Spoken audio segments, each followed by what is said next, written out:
News for you. Darren's Spilling the Tea with Sandy. Cayman's top news headlines of the day from CMR. Brought to you by J. Michael Fashion for Everyone. Good morning, Sandy. How are you? Hey, good morning, Blake. I'm doing fantastic. How are you? Yeah, happy Thursday. What do you got for us? Yeah, happy Thursday. So we've got, it's not a story up on the website yet, but I've just seen the footage. The RCIPS out and about doing patrols and doing such a good job that they literally catch somebody in the act of trying to break into a car on Mary Street. Really? Yeah, I mean, the footage is amazing. But obviously, the RCAPS has said in the last couple of days that they're carrying out a number of operations to combat armed robberies. And of course, foot patrols seem to be extremely effective. Great. So yes, continue, I would say, on that route. What were you posting last night? Some high-speed emergency vehicle thing that you said was breaking news last night on CMR. Last night. That's not ringing a bell. Was it No? last night? Was it last night? I saw something posted. No. I'll find it and come back to it. Okay. All right. So yes, congratulations. So yesterday we were in court waiting for the sentencing of former Miss Cayman, who was dethroned, Miss Tiffany Connolly, for her 6 charges, mostly assault related, including assaulting the police. And unfortunately, it's been postponed yet again. Oh, really? Yes. So this time, it's the same as last time. The reports are not ready. So, probation does what they call an SIR. And unfortunately, that particular report, which is a report that gives the court an idea about her, the social inquiry report isn't ready as yet. Seems like they're backlogged. So it's postponed again until August the 23rd. So we'll keep you guys updated on that one. Got it.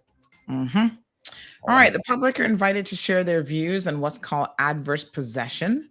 This is where it's kind of like squatters' rights, So there is a discussion paper that is out. So the Law Reform Commission is inviting members of the general public to comment on the issues identified in the discussion paper and give feedback, which means that there could possibly be some legislative changes coming. So if you are interested in this, I think a lot of people should at least look at it to see exactly what it says. Do go to gov.ky/LRC, and you can actually get a copy of the discussion paper, and then you're able to send your comments through to CI lawreform@gov.ky, or you can just go by their offices, which are located on the 4th floor of the government admin building. And you can send them a letter by post as well, PO Box 136. Great. Yep.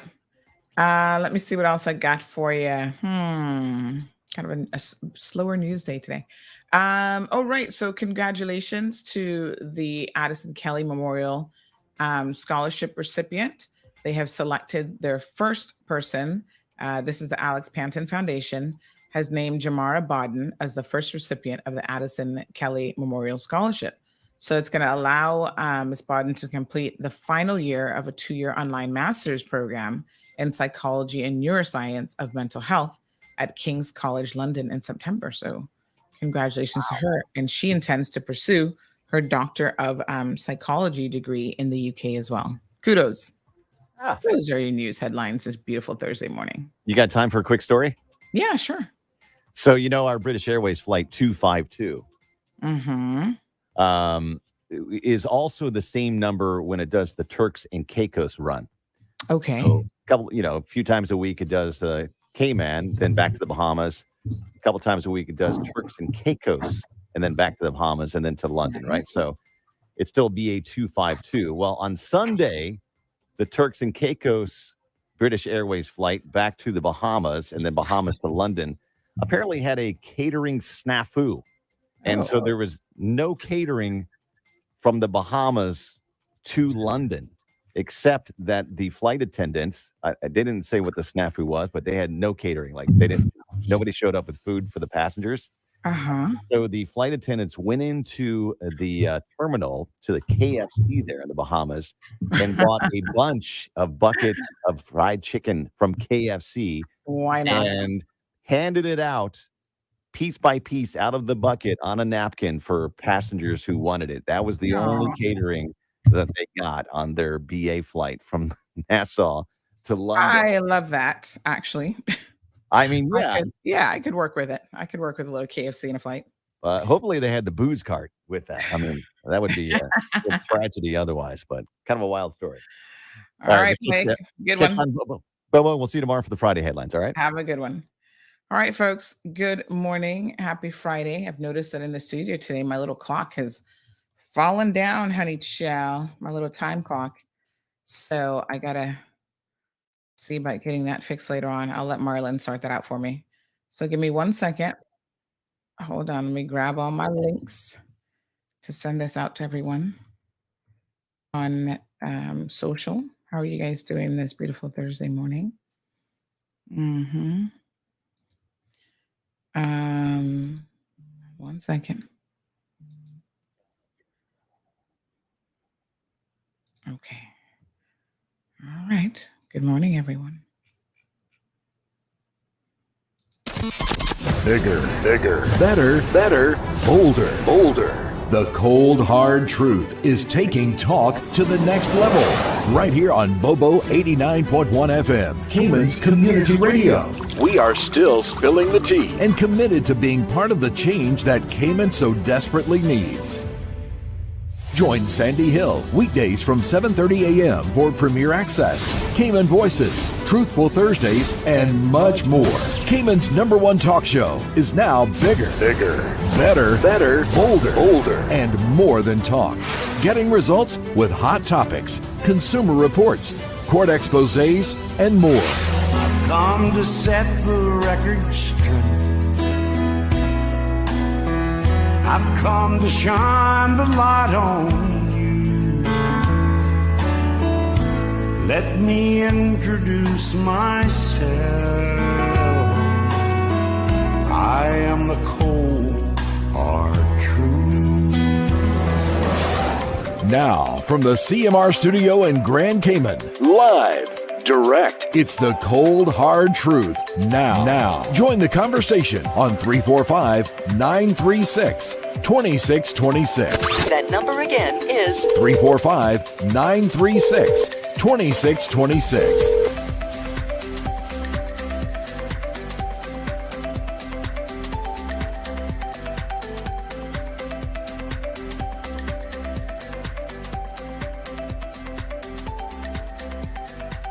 All right, folks. Good morning. Happy Thursday. I don't know what's going on in the studio today, but my poor little clock is falling off the wall. It used to be Velcroed up, but something happened. Maybe the earth was shaking in the office. Oh, there it went again. Oh, gosh. I think I'm just going to have to crotch it up some kind of way until Marlon can fix that later for me. Whew.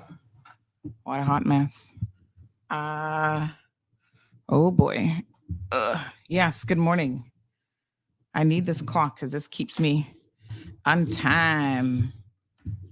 Lets me know what time of day it is. But yeah. Oh my goodness. No bueno. All right, well, it's a little jacked up for now. It's no longer on the wall properly where it should be, but we're going to just roll with the punches. It will have to do.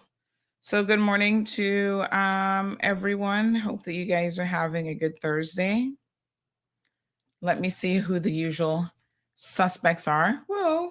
You see, it's like messing up everything in my studio right now. Hold on now. Hold on. Is that all right? Can y'all see me okay? Yes, honey, chill. That's a little bit, oops. That is a little bit off. I like it, that angle. Okay, and then the mic is all right. Yeah, one clock falls off the wall and everything goes haywire. What can I say? My goodness. Good morning. Happy Thursday. We've got the usual suspects. Miss Vernita is here. She's wishing her grandson, my one grandson, my heart, a happy birthday. So happy birthday to Tyler. She says there are no words to express how I love you. May God bless you to see many more. Enjoy, but don't forget God. How old is Tyler, madam? Irvlyn is here. Good morning to Marshall. We have Miss Morna in the house. We have got Alice here with us. Good morning to Alice. Diamond Princess got it locked and loaded. She says, good morning, lovely people. Cayman Detailing says, good day to all. Olivia's here. Buenos dias, Senora Alba. ¿Cómo estás? Romelia says, good morning, honey child and Cayman. Have a blessed and victorious day in the Lord.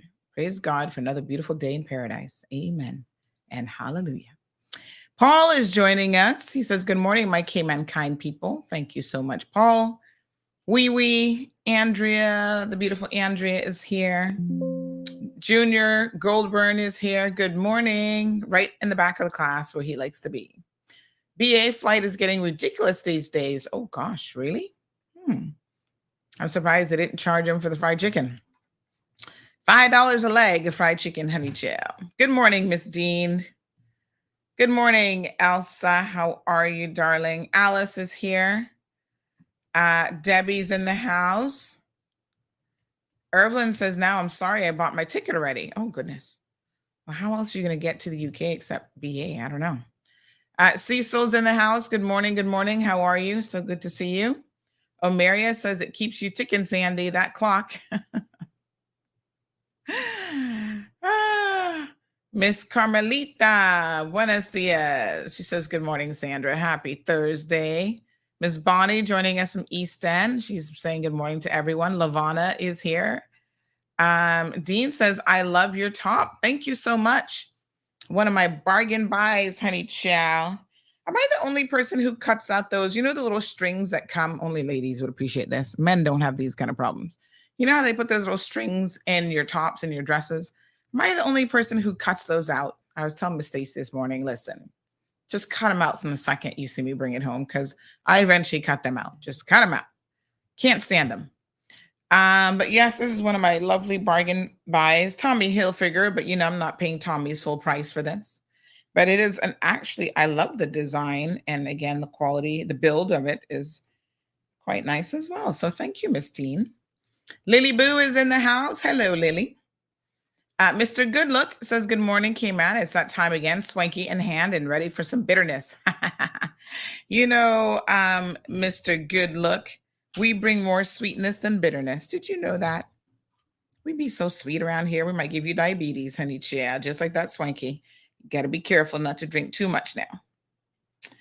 Oh, I feel for some nice coconut water this morning, but I think I need to cut back on my coconut water because, that's got sugar in it. So yes, honey child, you gotta be careful. Gotta watch the sugar intake. There goes the clock again. Now it's like on its side. Oh my gosh. This is no bueno. I'm just gonna put it over to the side over here. Ugh, that clock definitely needs Jesus this morning. And Marlon. He'll get you sorted out, Mr. Clock. I like to have it right in front of me so I can keep a visual on the time. I wonder if there's a better spot for it. Because this wall thing, it's kind of hard to... Anyway, I'll let him figure that out. My brain can't do the mechanics of it. Miss Debbie says, I cut mine too. Yes, good. Miss Renita's little Tyler is 18 years old. Oh, wow. He's legal to do certain things now, Miss Renita. Look at that. Omiria says, yes, I cut everyone out. Vicky cuts hers out too. Ransford says, you look good in anything. Good morning. Aw, that's so kind of you, Mr. Ransford. I appreciate that. Okay. Let me see who else is here this beautiful Thursday morning. Let me see. We got some stuff to update you. Oh, this person sent me the cutest little thing. Says, good morning. Have a great day. Happy Thursday. God bless you. And it's a little doggy with little glasses on. He's so cute. They said, hope your day is awesome and fantastic, just as you are. Hugs, hearts, emojis. This person says, I wish it was Friday. Never mind. You got it right.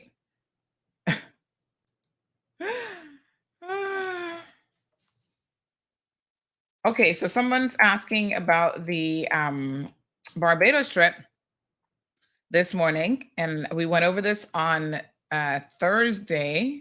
no, Thursday. Oh my gosh, today's Thursday. On Tuesday's show, but it's worth mentioning again because I did hear that the progressives, you know them, uh, they oh honey child, they're always I don't know what to say about them, honey child. Mm-mm-mm. Um, they are always shady boots. Mhm. What can I tell you?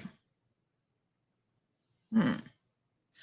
Uh, so they were questioning the financial viability of the route.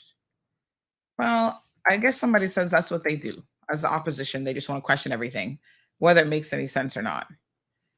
Um, it's just, maybe they should pay attention a little bit and listen before going off on a tirade. And then sometimes they do it and you know that they're doing it just to play politics, like it doesn't really make any sense. So, just to be very, very clear, they say that the progressives' opposition notes with some concern the announcement by Minister Bryan of the new Cayman Airways route to Barbados. That's what they said. The route will make travel between the Cayman Islands, Barbados, and the Eastern Caribbean more accessible and enhance inter-region travel between islands. This is certainly a positive. But first and foremost, the route must make sense for the Cayman Islands and Cayman Airways. Without full transparency by Minister Bryan and all shared financing arrangements and route analysis, route viability, there is doubt about the viability of both the Barbados route and the related second flight to LA. The opposition and the Caymanian people will hold the minister to account if he gets this wrong. Well, that's wonderful. Whilst we genuinely want the new route to succeed, it cannot be allowed to unduly financially burden Cayman Airways or the Cayman Islands people. I don't know who's helping them with some of their like graphics and videos and stuff, but I'm gonna give them a kudos for it because job well done. I like this little video that they put together with this. But what I would say, progressives, as you guys know, having been in the world of politics for a minute yourselves and having failed at quite a few things, sometimes you got to try something to know if it's going to work. However, the the safe part of this arrangement is that, as I said on Tuesday, it is actually being guaranteed, financially guaranteed by the government, the tourism ministry, aka the government of Barbados. They're basically chartering Cayman Airways to do this flight when you think about it. So we can't get it wrong with that kind of a plan in place. You know what I'm saying? It would be near impossible for us to get it wrong when somebody else is paying for it.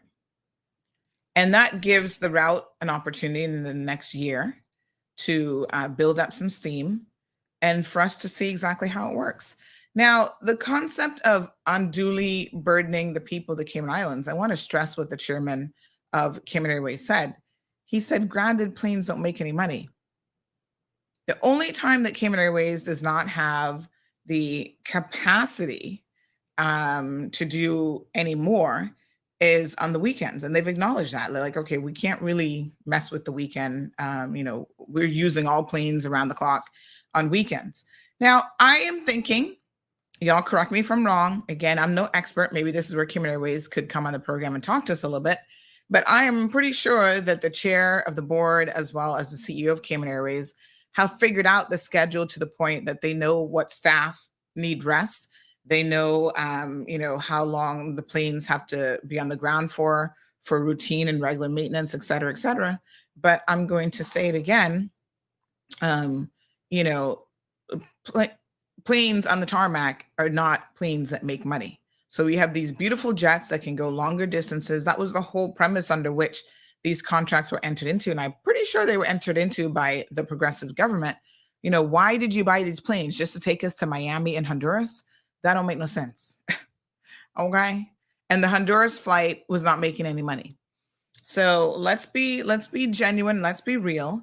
And also, as I put my mind to what the progressives were doing while they were in, We struggled with getting information from them. Now they're talking about, oh, we need transparency, and this government needs to tell us, what's working, what isn't working.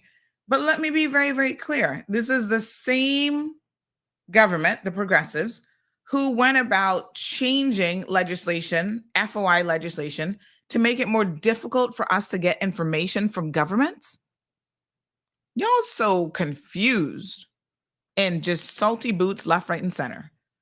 They just hope that the people just forget everything that they did. They watered down the FOI legislation. Do y'all not remember that?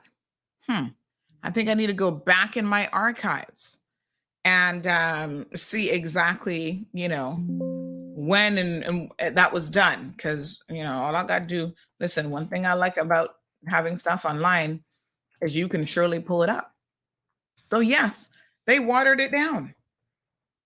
And a lot of it was happening during the whole port situation because they did not want us, the people, to get information on what they were doing with the port. And remember when what's it called, CPR group was fighting against the port?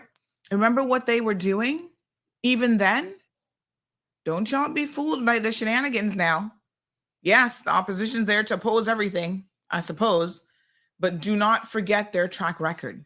Their track record, not their words, speaks volumes about who they are and what they stand for. Let's refresh our memories as well.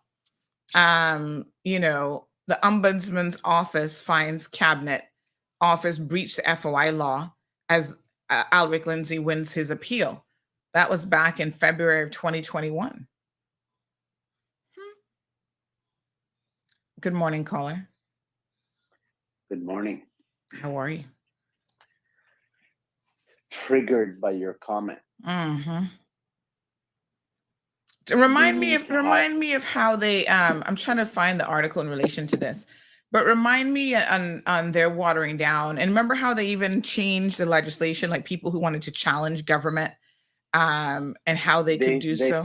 They took all the teeth out. Yes. I don't have the time. I need to find it. Yeah. This morning, Mhm. but you need to have a real conversation about this because FOI has become a joke as a result of what they did. Right. And this is now the same government, the same group of individuals, I should say, who is talking about, oh, this PAC government needs to be transparent. Yeah, well, like I said, I don't have the time to have the conversation, but I want to encourage you to have a serious conversation about this. I have to go and do some digging up, honey chill. Yeah. Mhm. All right, later. All right. But yes, just thinking off of my feet, I do remember. And I remember them wanting to change legislation to even make it more difficult for people to sue the government. And, you need to have all sorts of stuff. This is when I need somebody like Johan listening to the program, because Johan's memory might be a little bit better than mine, because they recognize what people like Johan and Miss Shirley Rolston were able to do as a result of a judicial review. And so then they went back and they tried to rectify the law and change it so that, nobody can sue them again to challenge them on things like the port and so on. I'm not buying what you're selling, honey child. I'm not buying what you're selling.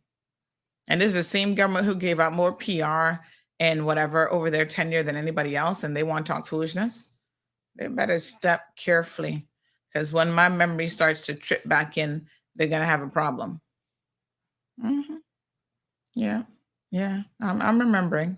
It's coming back to me now. What's that? How does that song go? It's coming back to me. Well, don't worry. I'll find it. I will find it and remind you, the people, why you can't be trusting everything that these so-called politicians be saying. They say what's convenient in the moment, but trust me when I tell you, they do not believe it, and they don't act accordingly. Y'all give me time. We'll circle back around to that. All right. Now that my brain is thinking about that, but I got to put that in park. I'll come back. All right. Irvelin says coconut water is good, Sandy. That's naturally sweet, no artificial sweetener. Yes, but it's still sugar. So remember, even things that are naturally sweet, we have to be careful with. So you don't want to overdo, even juices and stuff like that. Well, juices are horrible. Fruit juices, do not think the fruit juices are any better than soda. Orange juice, all these concentrated juice. Listen, if it's not freshly squeezed, that's your best bet. Actually, your best bet is to try to just eat the orange.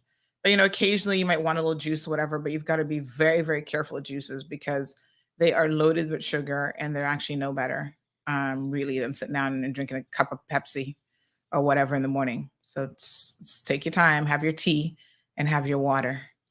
Good morning, Miss Maria. Nathan is here. Good morning to Lavana. She says, give the route a chance. Just saying.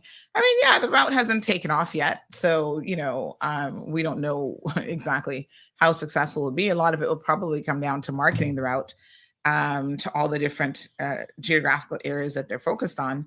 But again, if Barbados is going to be spending their money marketing the route, if they're going to be guaranteeing the route financially by this $60,000 round trip guarantee, Cayman Airways doesn't really have anything to lose by trying it out. And that's in a much better position, I think, than we've ever been. I don't know of any progressive decision that gave us that kind of guarantee on our money when I sit here and think about it. So it's easy to criticize as a backstreet driver. I suppose we do that all the time as audience members. We sit back and criticize everything, and we don't always have the available information and the available data to be in a position to do so. So now that CMR was able to dig up this little nugget about the built-in guarantee, hopefully the progressives will just sit back and relax a little bit on this particular thing. But you know what, progressives, y'all keep working, try and earn your money, because y'all be disappearing like, I don't know, y'all just disappear. And they're still not answering some pertinent questions that I have. Now I know Miss Barbara can get upset at me again because she can think that she's gonna think that I'm picking on her. But no one has yet in the Progressives administration explained to me why Barbara Connolly is working an outside job as an MP. Progressives, you should be in control of your members. And so this is where, I have questions. An MP who's making $9,000 on the back of the people of the Cayman Islands, what do you need a second job for? My God, the rest of us need a second job, not the MPs. I know things are tough out in these streets. All of us have CUC bills to pay, including your MPs. But help me understand, why is it that you could not afford to live? You've already been in there for tons of years. You got land and other investments and whatever. Why can't you afford to live off of $9,000 and make your only job and your only focus be the people of the Cayman Islands? That MP position is a full-time job. It's not a when I feel like it 60 days before election job. See here? This is an auto email responder for those of you who are doubting what I'm saying. Barbara Connolly at the AlexandriaBancorp.com. Why is she working for this company? I am flabbergasted and shocked. We've mentioned it before. It's funny how the progressives can't say anything about that. We've mentioned this. She's gone back to work full time. What the WTF? Like, seriously. Are you kidding me? If you want to work in corporate, corporate Cayman, by all means, go and work there. But you can't be an MP and work in this at the same time. I've always said to people, trust me, my position is very, very simple. Being an MP is a full-time job. If you're elected and you have all these other business interests and whatever, you need to get rid of all of those things and focus on the people's business. Because when you're not in the Legislative Assembly, that's not the only time that you work. Oh, so they write a question for her. And during the Legislative Assembly session, she gets up and asks the questions, and y'all think that's work? What about the rest of the time? Right? When you're supposed to be out there tending and helping the people. Mm-mm. I am sorry, but I am just not feeling this at all. KK says they need to cut the salary. Well, one of the reasons why we pay them such a good salary is so that we don't have to do things like force them to get another job, which makes complete sense. I wonder if the progressives might have time to dig into this and ask about, some of the numbers on this situation.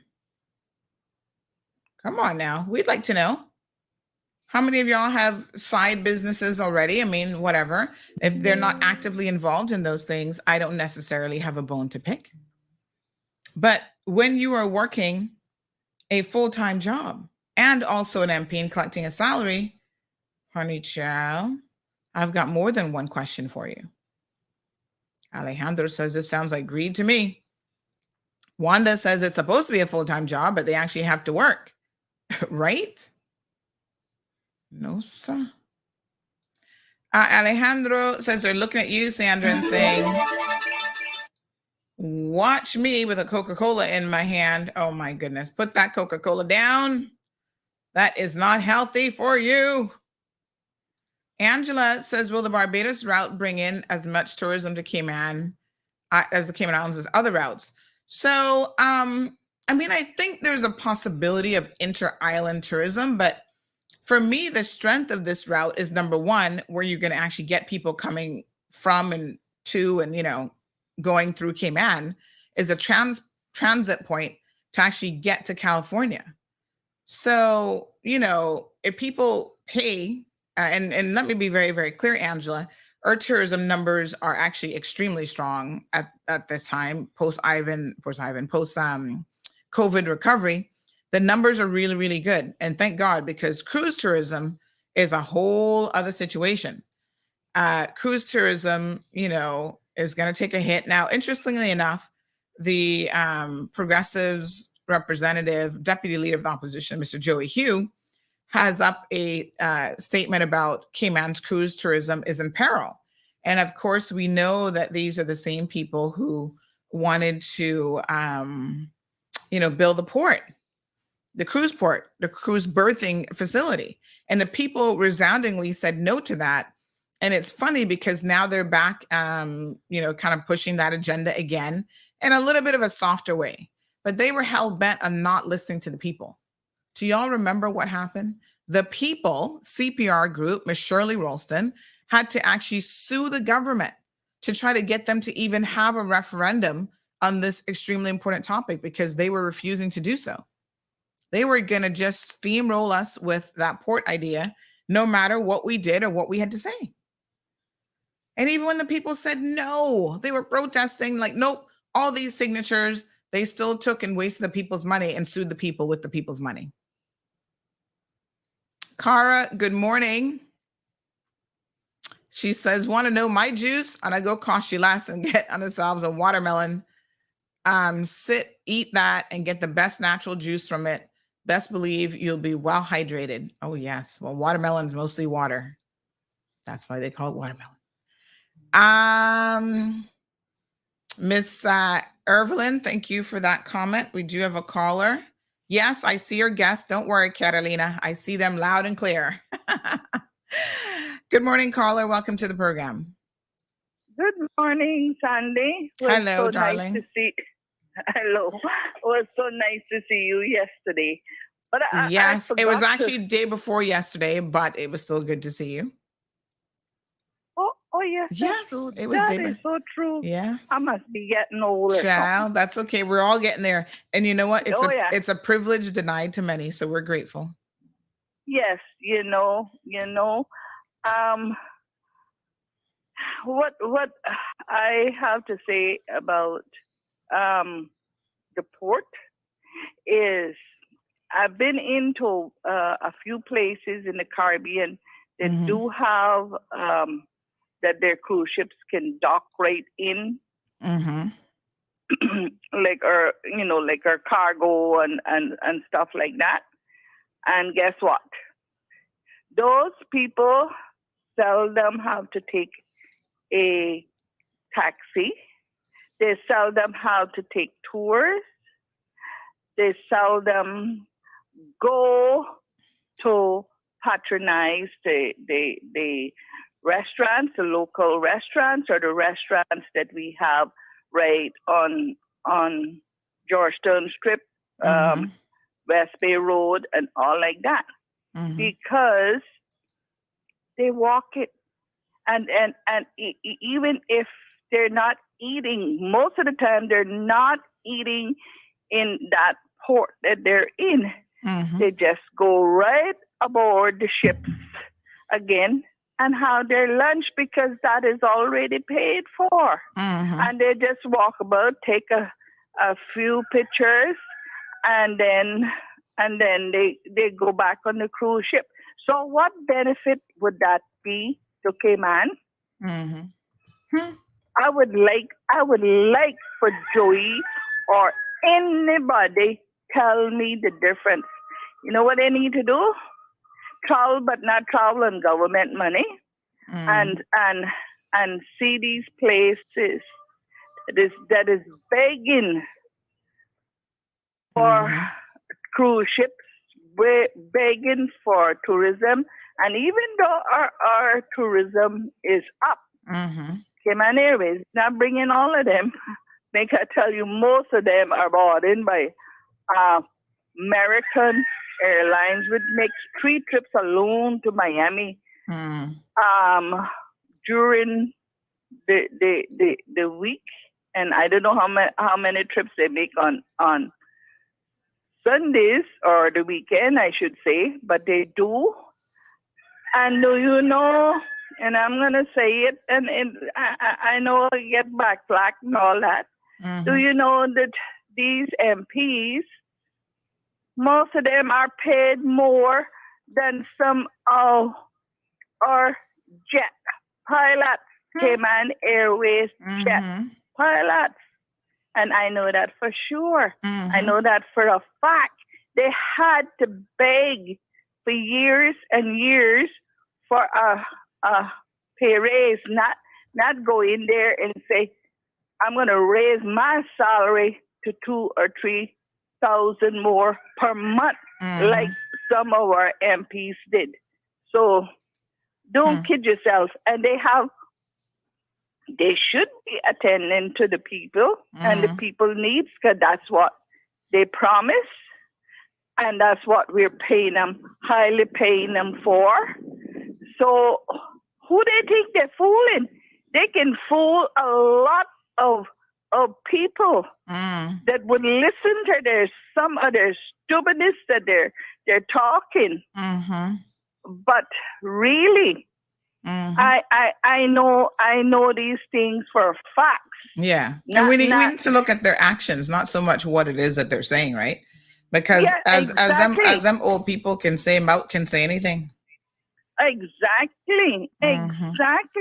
Look at the old people that need so much attention. I'm driving somebody to a clinic, waiting for them and whatnot, and some of those people have families, but who cares? Who cares about them? They're old now. We got what they want, so who cares? You know, it's that kind of attitude that we're forming, just like any other parts of the world. Good morning to you, Sandra. And good morning, darling. Thank you so much. I appreciate it.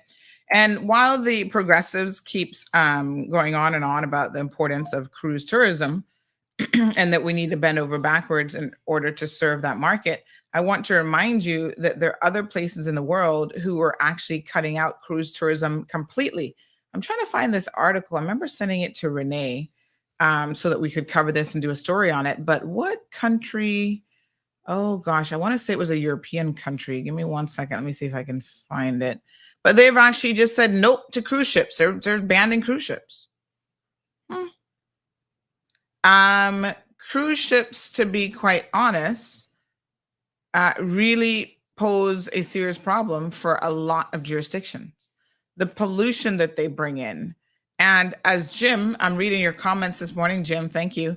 He says quality cruisers, not quantity. It's very, very hard to find quality cruise ships because the whole idea behind a cruise is you can, on these mega ships especially, pack in 10,000 people like sardines on one vessel and, do everything all inclusive food. And it's a great deal for those consumers, but those consumers tend to be really bottom of the like mid-level to bottom, travelers. They want to be able to take in 5 countries in a day, all you can eat gluttonous cruise ships. And it's really not about the quality experience for them. It's about hopping off and on at a destination. And what's the average spend that they're spending when they get off of a cruise ship here in this country? $25 or something absolutely ridiculous. It's like, come on. Good morning, caller. How's it going, Nick? Yes. Good morning, sir. It's me. How's it going? Good. How are you? Johan. Yes, All Johan. right. So, interesting topic, and thank you for outlining a whole lot there for people. But I just wanted to offer up some perspective, and hopefully the people, the listeners, and the CMR crew will understand that there's pretending to be interested in a national strategy and in the plight of Caymanian people, but that sort of thing makes absolutely no sense coming from the progressives when they were in a position to deal with the said national strategy on tourism, and they failed to do so. The PPM progressives, they were in power from 2017. Well, remember, they had 2 terms where they were the majority in a coalition government. Mm-hmm. But from 2017 to 2021, they ran the show. And it's just shocking to hear the leadership of the PPM, particularly my good friend, the deputy leader, Joseph Hugh, speak as if he's talking out of his backside, because did he forget that he was in cabinet from 2017 to 2021? Cruise numbers have been declining globally because of the COVID outbreak since 2020. And in Cayman, due in part to the PPM's proposed cruise berthing facility project, which was full of lies, lacked transparency, and more importantly, that entire project and the way that they tried to sell it to the people was based on completely ignoring the wishes of the people. Shirley Ralston, several other people in the leadership of CPR were successful in securing a positive result in the judicial review against the proposed cruise berthing project. And we have CPR Cayman to thank for that, and thousands of Caymanians, because it was the first time where every type of Caymanian seemed to rally around a common cause. And that cause was the government lied about the financial commitments for that project. They said it was a $200 million project. It was a $400 million project. The government lied when they told us that the cruise lines would build you the facility. There is no such thing as charity and freeness in business, much less when you're dealing with $400 million. But let me pause you right there. But that's very rich and ironic when they're now asking for this government to be fully transparent and share financial arrangements and route analysis. But they weren't doing that with the port. That was the whole point that I'm making this morning. Like, people seem to have forgotten. No, it's interesting. Listen, as an opposition, they're doing what they think they need to do. But it rings hollow when you have individuals who, you had Joseph Hugh in the House of Parliament tell Arden McLean, who was the leader of the opposition at the time, that he couldn't disclose any information about concession agreements and any of the sort of giveaways negotiated by him as the Minister of Planning and by the PPM cabinet, because it was confidential and privileged information. Now, the irony of that is, it's clear to me that Joseph Hugh speaks with a forked tongue. For him to take a position when he's in power, and now to do the polar opposite when he's out of power, ladies and gentlemen, that is called playing politics at its best. But that's what the PPM do. And we have seen what they're about. So let's not fall for the trap of them pretending to care about the common man and the majority of Caymanian people. Listen, they work for big business. In my campaign, I spoke to that. They are bought and paid for. You know, in car racing and NASCAR and in Formula One, you have the drivers and they have all these patches of sponsors on their shirts and on their cars, and you can see who sponsors them. If we had the same thing in politics in Cayman, you would have no space on the white shirt, because that's how it operates. Big business, big companies, big players, big donations run and control these politicians and the political parties that they represent. This is no different now, okay? The PPM are desperate for this cruise birthing project. They're desperate to pretend, or they're pretending that they care about a national strategy. But the point that I was making is, during lockdown from 2020 and the COVID years, there was a collaboration between the government, private sector, and key stakeholders in the tourism industry.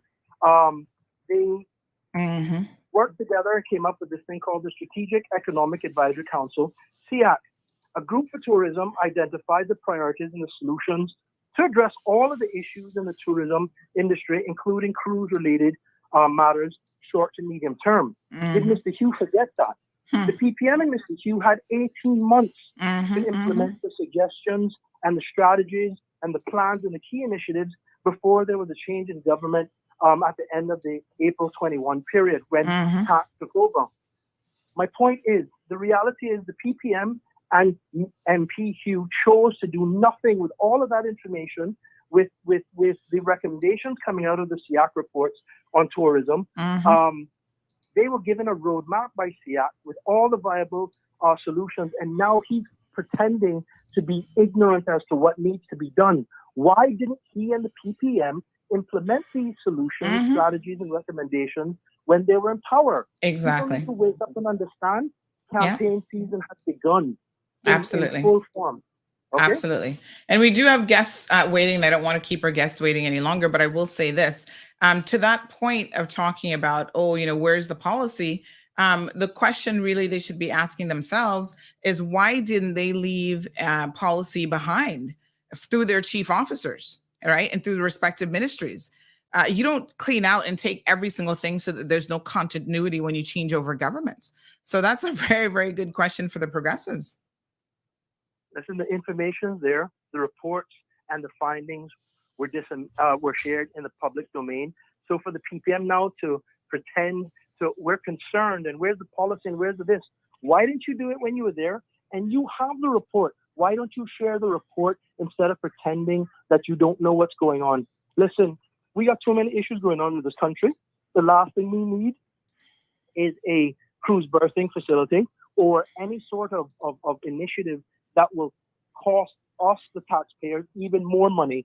We are successful in managing the numbers that we have now. The people have spoken, and if the PPM really care, and if Joseph Hugh and Roy McTaggart really care, why didn't you support us having the referendum so that you could have ironclad proof? They didn't support it because they knew they were going to lose, and all they're doing now is beating up their gums, and Joseph Hugh is playing politics. We need to see it for what it is, call it for what it is, and people, stand ready. When people show you who they are, believe them. The PPM was what they were last year, last week, 5 years ago. They're still that today. So let's go from there. Thank you so much, Johan Moxham. Miss Rita says, thank you, Johan. Alejandro says, amen, Johan. Let them know we're not interested in their ball games. Alejandro says it's not for sure syncing with their foolishness. I'm not for sure. This is why Caymanians are not so global. Well, I can't say that word on the radio, like the rest of the world, but someone destroyed our protected boundaries and has breached our trusts. All right, folks, let's pause that bit of the conversation. We have another important conversation here about the health and wellness of our country. These things are really, really important, folks. We can build or not build ports. We can, have the best tourism products in the world. But if our people are not healthy and well and living into their senior years and have a good quality of life, believe me when I say that all of it's going to be for naught. Money cannot buy you health. And this is one of those things that we have hopefully accepted as a country, but we have a long ways to go towards really making some vast improvements. The Ministry of Health and Wellness has taken on this STEP initiative. We're going to have some guests here in the studio here in a second, but they really need your participation in the ongoing surveys. They've actually extended the survey time, so have a listen to this. The STEPS 2023 National Health Survey has been extended to September 3rd to maximise participation and give us the best data possible. If you've been chosen to participate, please say yes to Step 3. For more information, contact the STEPS team on 936 4969 or email mhwsteps@gov.ky. All right, folks. And with that, it is my pleasure to welcome into the studio this morning. We have the Chief Medical Officer, Dr. Nick Gent, joining us. Good morning, sir. Good morning, and thank you for that good introduction. How are you? Very well, thank you. It's always a pleasure. Get up early in the morning, see the beautiful sunshine, driving to work along the beach, and it's one of the best ways of going to work. Very well, Absolutely. Thank you. Yes, beautiful. And we've got the Minister of Health and Wellness, of course, none other than the Honorable Sabrina Turner. Good morning. Good morning. Good morning, everybody. So good to see you. Thank you for joining us. Yes, it's a pleasure to be here. And we also have from the ministry our first epidemiologist. This is a historical decision. And I'm so glad that this government, I'm getting a little bit of feedback. I think it's coming from you, Minister. I think. I'm just going to mute you for a second because I think something is interfering with your audio. I'm not sure what it is. Let me just mute you for a quick second. But we do have Ms. Rachel Corbett, who again has joined the team. And kudos to the PAC government, especially during and after the COVID pandemic, for seeing the need to have someone with this level of expertise as part of their ministerial team. Miss Rachel Corbett, good morning. Morning, Sandy. Thanks so much for having us back again and the very kind introduction. It's lovely to be here. Yes, absolutely. So you guys have been busy. I know for sure you're still on your media junket trying to inform everyone about what the STEP program is. Recently, I had someone message me and they said, hey, Sandy, is the Ministry of Health doing some survey? Because people are coming knocking on my door. And I thought, yes, how could you have missed that? We talked about it. But it just shows you the necessity to, continue to put the information out there, put up your PSAs, and just encourage people to participate. So I'm so glad that you guys are back. Can you just give us a rundown for someone who's listened to the program and they've never heard anything about STEP before? Tell us exactly what is the STEP 2023 National Health Survey. Sure, I'll launch in. So you guys first. So the STEPS survey is a survey to understand the burden of non-communicable diseases. So we're thinking about things like diabetes, hypertension, and particularly the risk factors for those conditions. So what things are going on in someone's life and someone's body that means they might be more at risk of developing one of those conditions. And so we're wanting to gather this data so that we have an understanding for the whole of Cayman. This is a survey that we did do here in Cayman in 2012, so just over 10 years ago, but we haven't had any national information or estimates on this since. So we're quite out of date on our understanding of what's going on. And so we're repeating the same survey using the same methodology so that we can compare the data between the two time points and see what's changed, and also have an understanding of if we know who's more at risk of developing these conditions, we've got a bit more idea for the future looking ahead as to how that's likely to impact on our healthcare demands and what's needed here in Cayman. So it's a random survey. We select households randomly, and that means that we then get information that represents all of the country. It's across all 3 islands. And hopefully from what your callers said, we've got people out in the community. CMO is kindly sporting one of our tops this morning. So if they're wearing one of these blue tops, that's part of our team.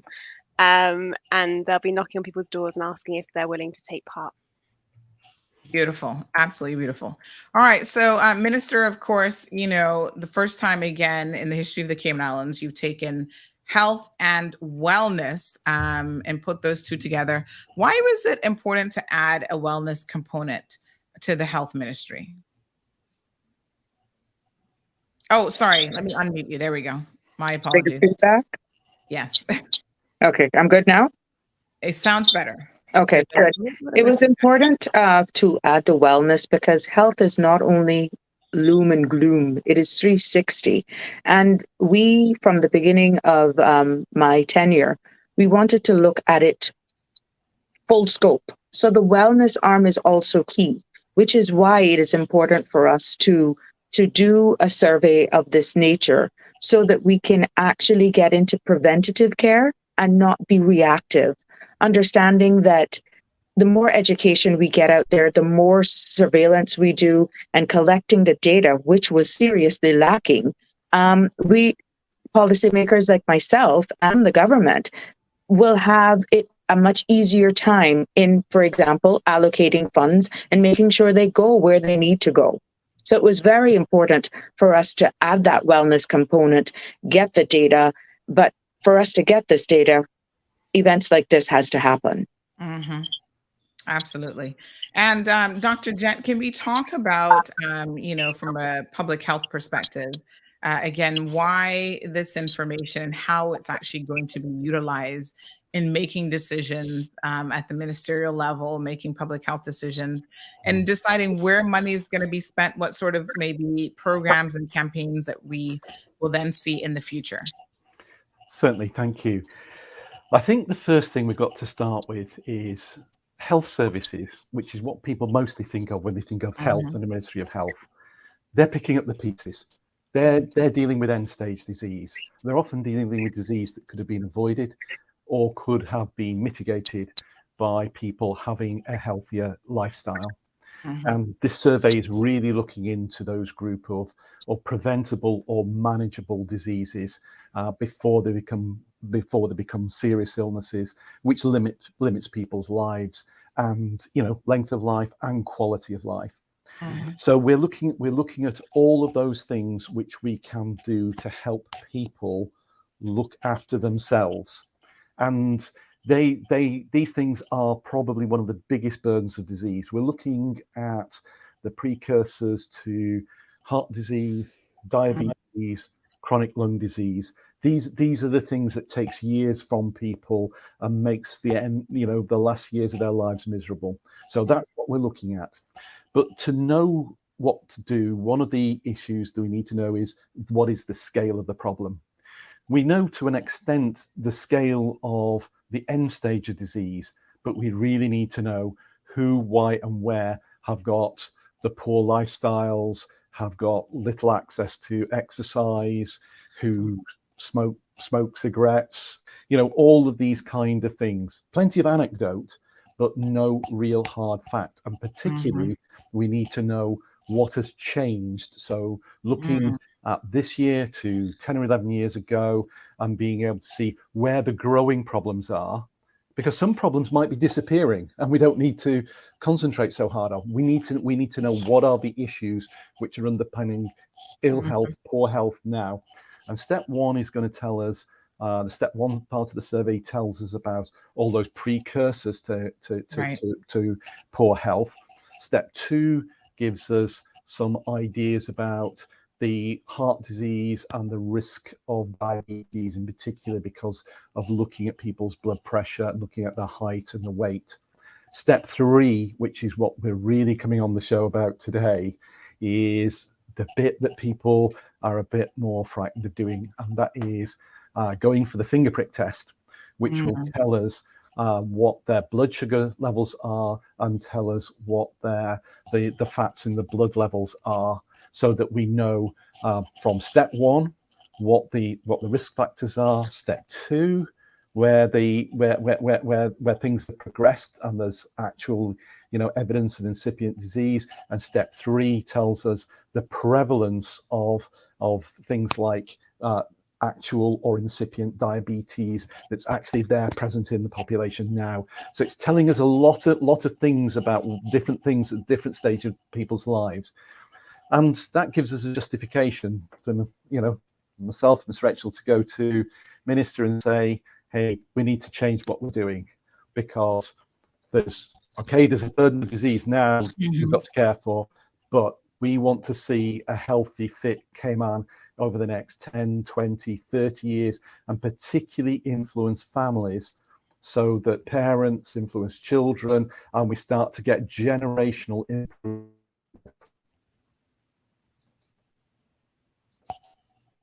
Yeah, we had a little bit of drop in your connection there, but you know, I was watching something yesterday, which it's over 2 hours long. This podcast, I'm taking my time, kind of going through it, but it's talking about what we all need to be doing to increase our not just longevity of life, but more importantly, our quality of life. Because in this podcast, I'll share the link with everyone because knowledge is power. It was talking about the vast majority of people watching, even listening to this program right now, are going to die from cardiovascular disease, cancer, or diabetes. Those are the three things that, unfortunately, is going to kill most of our people. And these are preventable diseases. We can do something about this. And I think that taking sort of literally the pulse of the nation is one of those ways in which you can see how healthy or not your population in your country is. And we all need to make improvements. The 2.5% that is like the fittest, they are in the minority. The rest of us really have some work to do. But the good news is, Dr. Gent and everyone else, is it doesn't take as much as you think to really make a significant impact in your overall health. So here's one statistic that shocked me. If you go from no activity, so just zero, sitting at your desk all day doing nothing, to just 90 minutes per week, you're going to reduce your mortality across the board by a significant amount. So this is, these are the things that we need to know. Like, what are your numbers? Where are you right now at the particular stage in your life that you're at, and sort of what improvements can be made? Now, this is obviously at a much higher level, and that is at the strategic level. It's government trying to take the pulse of the country and trying to determine, exactly where we are. So tell us a little bit about how the survey is actually going so far. Miss Rachel's the guru on all the figures, so better hand over to her. Yes. Sure. Yeah, we'd love to give an update. So we've been running the survey since the beginning of June, which is just when we came on road last. And pleased to say it is going really well. The first two steps, so the ones that Dr. Gent was talking about with the questionnaire and with taking people's kind of height and weight and blood pressure, we've had over 1,200 people complete those parts. So we're super thankful for everyone who's taken part, who's signed up, who said yes. And that's really good news. We need to get a minimum of 1,300 so that this data is nationally representative of all of Cayman. So we're really close to that target. We'd love to get a few more than that, but that is partly why we're extending it for one more month and running through to the 3rd of September. The additional part, the step 3, where we're talking about the finger prick test, we've had a lower uptake of that. So about a third of the people that have done the first two parts have taken up step 3. So we've had over 400 people do that. And we would really love to encourage more people to get involved and to do that part. We need about 1,000 people to do that for us to have data that is representative of all of Cayman. So that's also why we're extending, and we're wanting to give a bigger focus and put more of our efforts into encouraging people and asking people to take part in the finger prick test. We know that there's some hesitancy. Some people don't like needles, which has been a bit of a barrier. It does have to happen on a different occasion because it's a fasting measure, so it needs to happen early in the morning. So there's some logistical aspects to it, but we've got an excellent team of nurses who honestly have been doing such a great job, and they're happy to come to people's homes. Or we have also some facilities that seem quite popular. We're using the Red Cross shelter in town, so trying to make that as convenient as possible for people to do that step. And we've currently just started a call campaign. So we're getting in touch with people who have done the first two steps, but for whatever reason weren't able to do that last part, and just reaching out again to see whether they would be still interested and see whether we can get them booked in this final month that we're running. So if anyone gets a call from us, please do engage.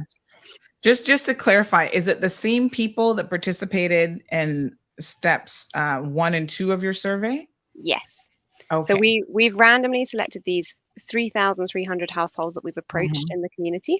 The survey is voluntary, so some people choose to take part, which is brilliant, which we're really encouraging. And they do step 1 and 2, and then the enumerator will then ask them if they're happy to do step 3 and try and book them in. We have an online booking site to get them booked in to see a nurse. And we've just had some difficulty getting people through to that last stage. Those are the home stretch. So step 2 was the in-home measurements for height, weight, blood pressure, your waist and hip circumference. Now step 3, when you say finger prick blood measurement for blood and sugar, is it actually a finger prick, or are you actually drawing a blood sample? Tell me exactly. No. We use a little lancet. So Yeah. it comes in a little plastic container. It's honestly about this big, and inside it is a very small lancet that pricks the finger. We then people who are diabetes or have to test for sugar, they're well aware of. Exactly. It is a few drops of blood. We use a capillary tube to draw it up because we're testing not just for sugar but also for cholesterol. The device has to test for 3 different things. So we need a certain amount of blood, but it's basically a few drops that gets pulled up into this tube just by capillary action. It draws it up, and then the nurse will drip it onto the machine and it will test it. So we're not doing full bloods. We're not using a full needle. It's about a 10-minute appointment. It's really quick. That's not too bad. Minister, I know that you have a number of community initiatives coming up, including your back to school drive. A lot of parents come out. Maybe you could partner with them. It is your ministry to get some of the prospect, whoever, is in the prospect group, to come on out at the same time. Encourage people. People always need a little bit of encouragement, not just for all the good and right reasons, but, maybe offer some healthy snacks and some back to school supplies as a way for them to come out as well. Exactly. That's always been to the forefront of everything that I have at the office, understanding my remit. But there are cultures here, Sandra, that when we talk about non-communicable disease, it's simple cultures that we have adapted with simple changes to our day-to-day lifestyle. It's amazing how some of these non-communicable diseases can be avoided.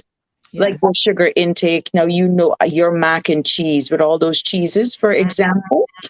Maybe we could have some ideas for an alternate version of your mac and cheese that would make it a little healthier. Now, I'm quite sure this could be a huge national debate of even Cayman style beef. Now, how do you get that healthy? Or let's say a different version of cassava cake or something. They're just some things we're not going to touch. But you got where I'm going with it this morning. You're already making me hungry. Well, I tell you what. Oh, I don't know if you can touch that mac and cheese because that's just the perfect recipe. And it's got about 6 cheeses in it. So I've never claimed for it to be healthy, but it's the best mac and cheese in the world. But you know what? You don't have it every day. I couldn't even tell you the last time I made it. I make it for special occasions. Like I'll do it at Christmas time if we decide to have a Thanksgiving dinner. So it's more of a treat. It's not an everyday meal. So everything in moderation. Everything in moderation. Yes. But overall, to be honest, it is a civic duty. I mean, if you're one of the fortunate households that have been randomly selected for this, you're actually helping the government to influence nationally where we're going with healthcare here in the Cayman Islands. So the only how we're going to know, and that's if you actually complete all 3 steps to help us help everybody else. Right. So we are looking at ways to encourage people. But I see El Rey says, how can we volunteer or sign up? So this wasn't so much a volunteer sign up situation. This was people who were selected, El Rey, just randomly. So if you were selected, you would have been contacted for steps 1 and 2 already, and that you've been selected. So we're just encouraging those people who have been selected. Listen, that little needle prick, it's not even a needle prick, it's just a little prick on your finger. That's nothing to be afraid of.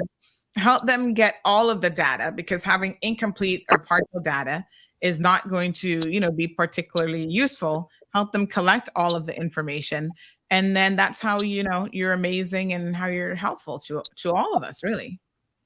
And look, it's a free medical. When you look at it, if you're one of the households that were selected, it's a free medical. Mm-hmm. It sure is. Got it. And you get all your information for free. So Michael says that I did not even feel the little needle, and I don't like needles one bit. Yeah, it's not so bad. Alejandra has a question. How long till they need to do another survey afterwards? So I know you've gone over this before, but perhaps Dr. Gent, you can share again for the benefit of our listeners. When was the last survey done? And then when are you planning to do the next one then? Right. The last survey was done about 11, 12 years ago. It Wow. was done in very, very similar form. Most of the data is going to be directly comparable. We're collecting a little bit of extra data this time on some new areas of, that because life's changed, things differ. It probably is not worth doing a survey again within the next 5 years, because the importance of these surveys is that we need to give time to see that change has occurred. We certainly will want to repeat the survey, because the natural history of what we're doing here is we collect this data, we analyze this data, and we need to put in place things to change. Look at what's the best bang for buck we're going to get for change, put those programs of change in. And these are areas where it takes years and sometimes generations for real differences to occur in people's lifestyles and then their health to change as a result. So it's probably not worth doing it more often than 5 years. 10 years is probably wouldn't be worth waiting more than 10 years. So it's when time allows, when money allows, when resource allows, to do these things. So 5 to 10 years is the period that we're looking at to repeat it again. Okay, very good question, Alejandro. Thank you guys so much. Let's see if we have any other questions in the comment section. Siobhan says, I'm proud to say that I've done my part. All steps completed. Check, check, and check. Thank Good you. for you, Siobhan. Well done. Well done. Yes, fantastic. Juanita says, good morning, CMR and panel. I did mine step 1 and 2. Thanks, MP, for prospect. Great job. So, Juanita, we need you to complete step 3 now. Get that last little pinch, and then you're all done. So, how are you getting to people to complete step 3? Are you just calling them? Are you going back door to door? Do you need them to call you? What's the best way that it's being handled? Sure. So we are calling them all. But we do have a number. If someone has done step 1, 2, and they're listening this morning and they want to reach out, then please do call us. I'll give you the number now. It's 936-4969. I'll just say it one more time in case anyone missed it. It's 936-4969, and that'll just come through to our steps team here at the ministry, and we'll get you booked back in. But we will also be trying to reach people and contact. What is that them. number one more time? 936 4969. 69. All right. So we'll just scroll that on the screen for those of you who need to contact them. Please do so. So very good, Miss Juanita. One more step, and then you're all done. Alejandro says we've lived for decades without knowing, and we are easy targets now. I'm not quite sure what that means, but living for decades and not knowing your numbers is not a good thing. It's not something to be proud of. Dr. Gent, that's why somebody drops down with a heart attack and we're all shocked, like, oh my God, how did this person die? I think the thing to remember is things have changed. People used to have much healthier lifestyles in most ways. Some things they were not. I mean, the smoking rates of 3-4 generations ago tend to have fallen, but they've been replaced by the fact that people are now less active. They have much higher calorie diets. We strongly suspect that the proportion of people overweight and obese is much higher now than it was even 10, 12 years ago when we did the last survey. And so I think, looking back with, rose-tinted spectacles and thinking, everything was great. Well, it's the survivors who are doing that.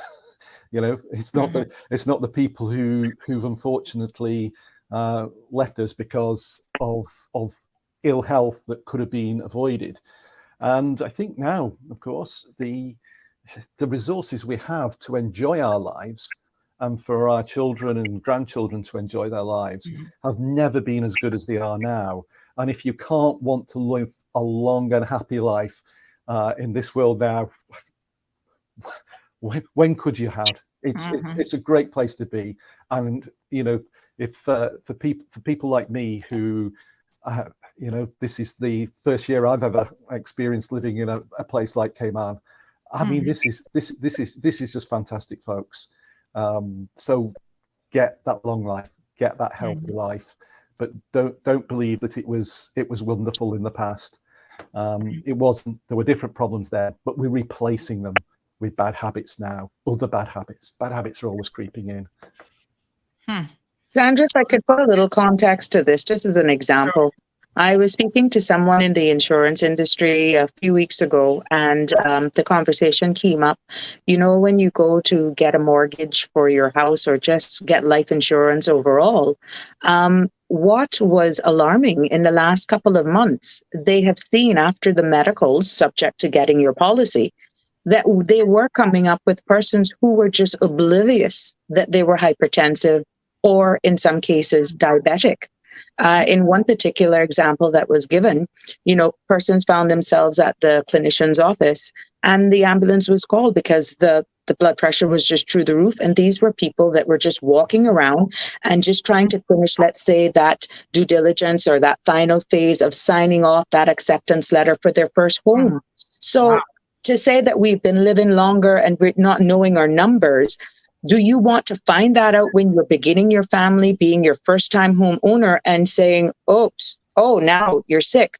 Prevention is better than cure, to be honest. And I know what it's like to just enjoy what we're accustomed to, living our lives, not being active. I'm a big advocate for that, to be honest, just complacency setting in.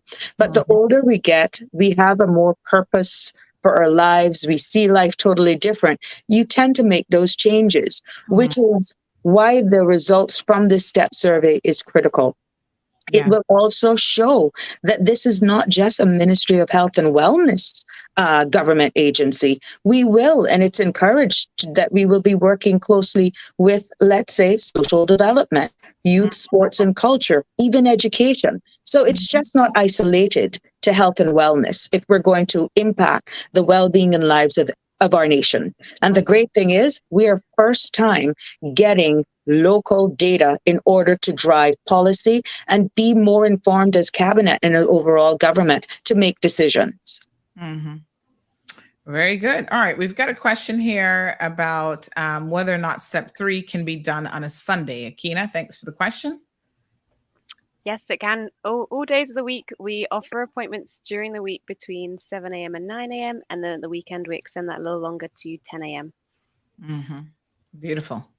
All right, Andrea, this person's making cassava cake. Please don't take the sugar out. I know it would spark a debate. I know it would spark a debate. Leave the sugar for us who want it as a treat. So don't get no ideas about being healthy with cassava cake. I feel you there. It's my favorite cake. That and cornmeal custard top. Oh my God. Yes. Let me share with your audience, Miss Sandra.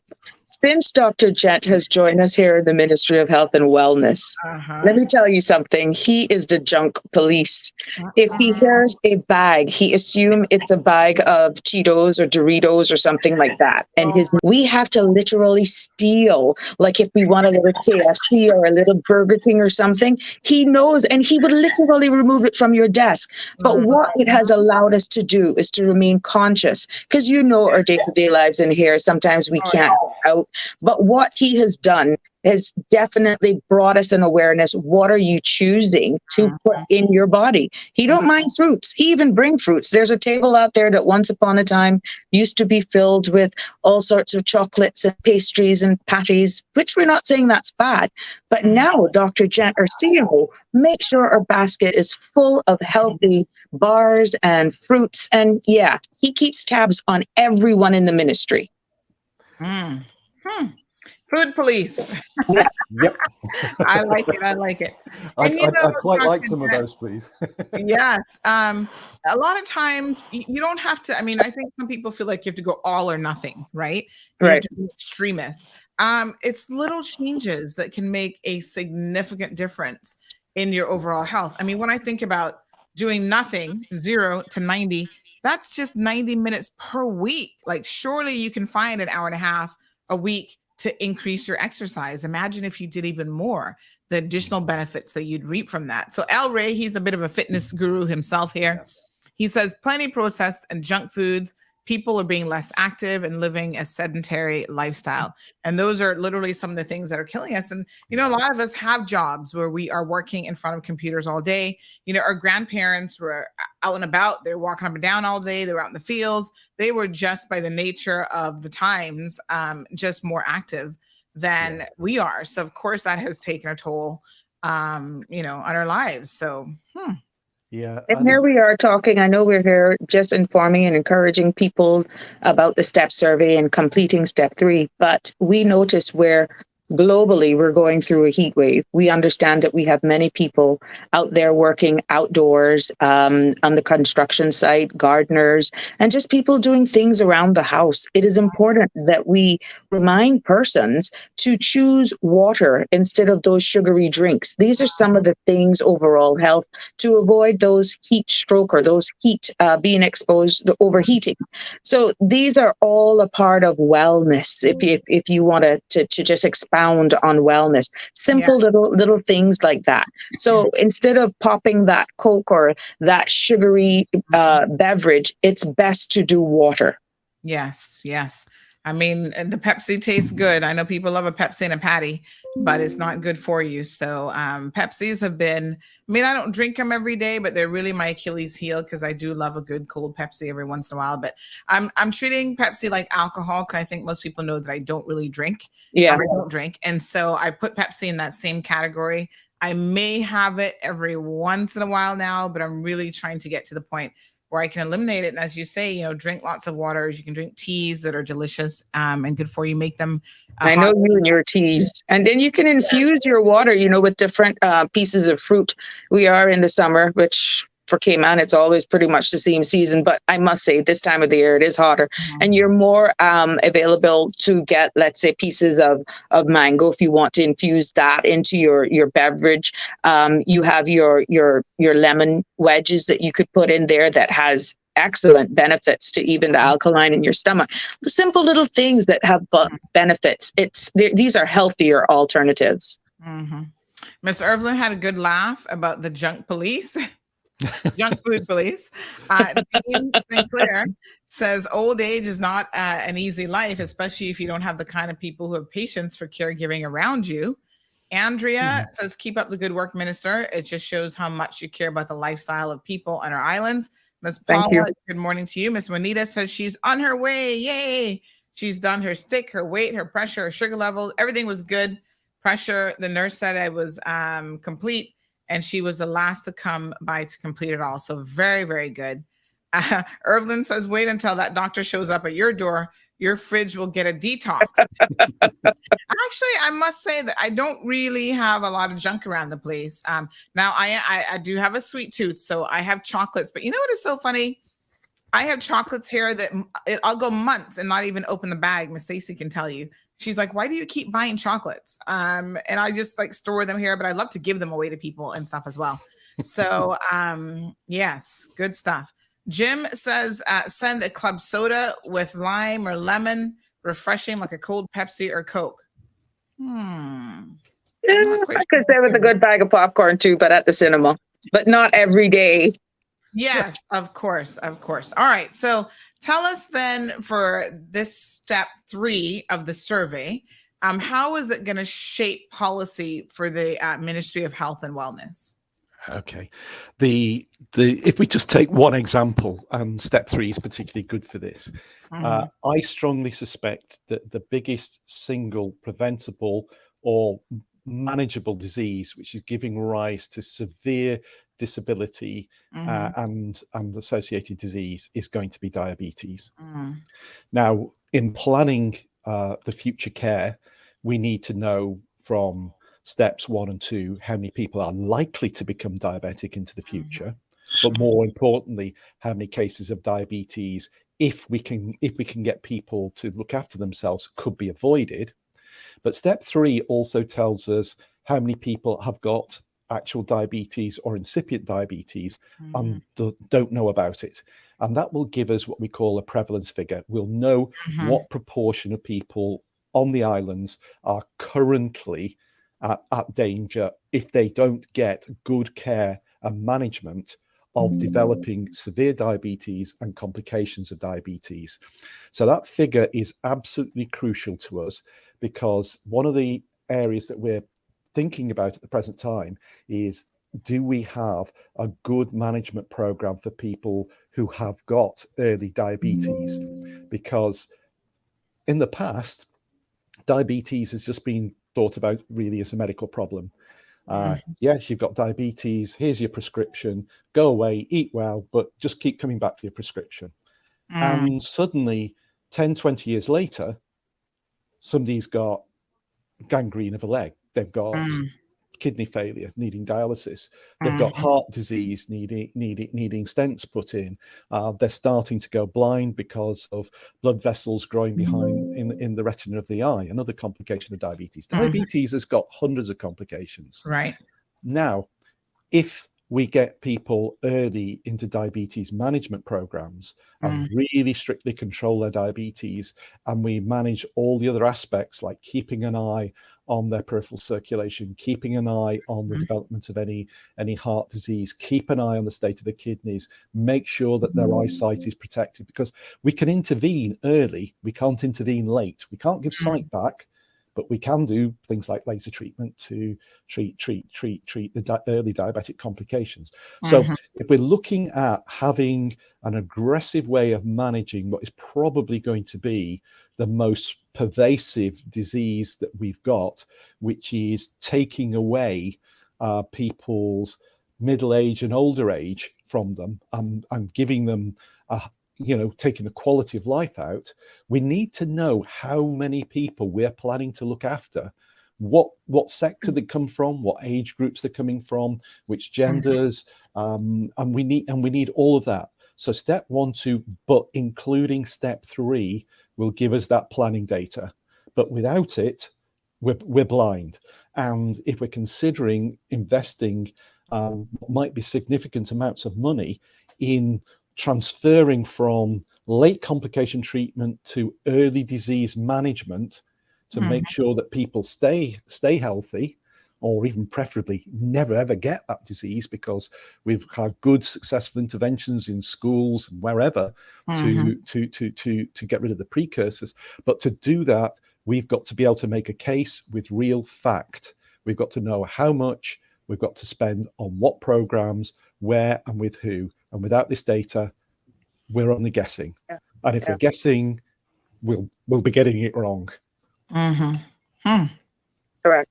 And Minister, from overall Cayman Islands government perspective, how will it help to shape policy at that level as well? Definitely. We're right now in the middle of an exercise in multiple retreats trying to prepare for the next budget. And this will help us with this local data. We've already know that we have an aging population, and we are more looking at implementing more policies and taking a data-driven approach, as Dr. Gent alluded to. How are we going to make these policies if we don't have the data? We know that information, Sandra, is out there, but even directives coming from a national level, which this STEP survey is not this is a national level, and it is to help steer, as I stated, where funds are going. So when I'm sitting around the table with the rest of my cabinet colleagues and government as a whole, and we go to Parliament to fight for a budget, we know realistically, based on this localized data, how much have already gone through the gate. But what will we need to put in place for prevention? It could even affect insurance and how persons are dealt with in the entire industry of healthcare service. What are we going to be dealing with for the next 10 years for what is already beyond prevention that we're managing? And what services do we put in place so that we can break it? So it's a collaborative approach. So I am eager, along with my colleagues and ministry team here, to get these results once and foremost as quickly as possible, so that we know for sure locally what's happening in the Cayman Islands and no longer using national stats, because we're all different in our own way when you look at jurisdiction to jurisdiction. And we can no longer go blindly. This will also set the foundation as well for our national health policy that was written back in 2012 and expired in 2017. Why would I have wanted to embark on renewing that policy that expired without having critical data such as this? Wow, very good. All right, Miss Debbie says, keep up the good work. Evelyn says she didn't know that popcorn can trigger migraines. She recently visited Dr. Rose at Health City, and guys, go get the headaches checked out if you suffer from those. Ms. Dean says she's responding to Alejandro, says, take it from me, love. It's more than nice. It's more than twice a child. It's like 4 times a child, plus losing your independence. I'm a caregiver to my 93-year-old mom, so I know what I'm talking about. Trust me, honey child. And, you know, quality of life, there's so much that we can do, Dr. Jet, you were talking about. Even if you find out that you're diabetic, there is a lot that you can do to manage the diabetes, where you can still have an excellent quality of life, but you've got to try to get it under control. And perhaps the approach is then different if you're already a diabetic versus pre-diabetes, or you have insulin resistance. You know, you've got to be as aggressive as possible, but the level of aggression and the things that you do and you change will certainly vary depending on where you are in that journey, right? Yeah, I mean, diabetes is very interesting. I mean, we have the 2 types of diabetes. We have the type 1 diabetes, where people have an absolute lack of insulin, and that has to be treated with insulin injections. There's no other way around that. Right. However, the type 2 diabetes, which is the most prevalent form of diabetes, is really is in almost all cases due to people's diet and being overweight. And a better approach than taking the pills is actually getting the weight down. And there's been some interesting studies about very aggressive weight loss that has suggested that type 2 diabetes, if there is a real investment by the person, is potentially curable. You can if you get the body mass down. And the trouble is, of course, with people that are overweight, is that it's a double hit, in that if you're overweight, exercising becomes difficult.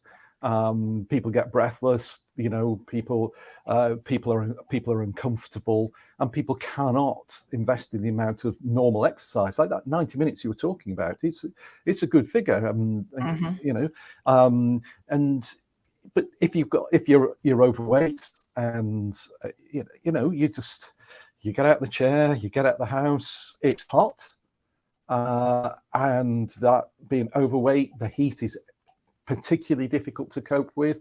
So so it all starts to build up and build up and build up and build up, and the two things hit off each other. The diabetes gets worse.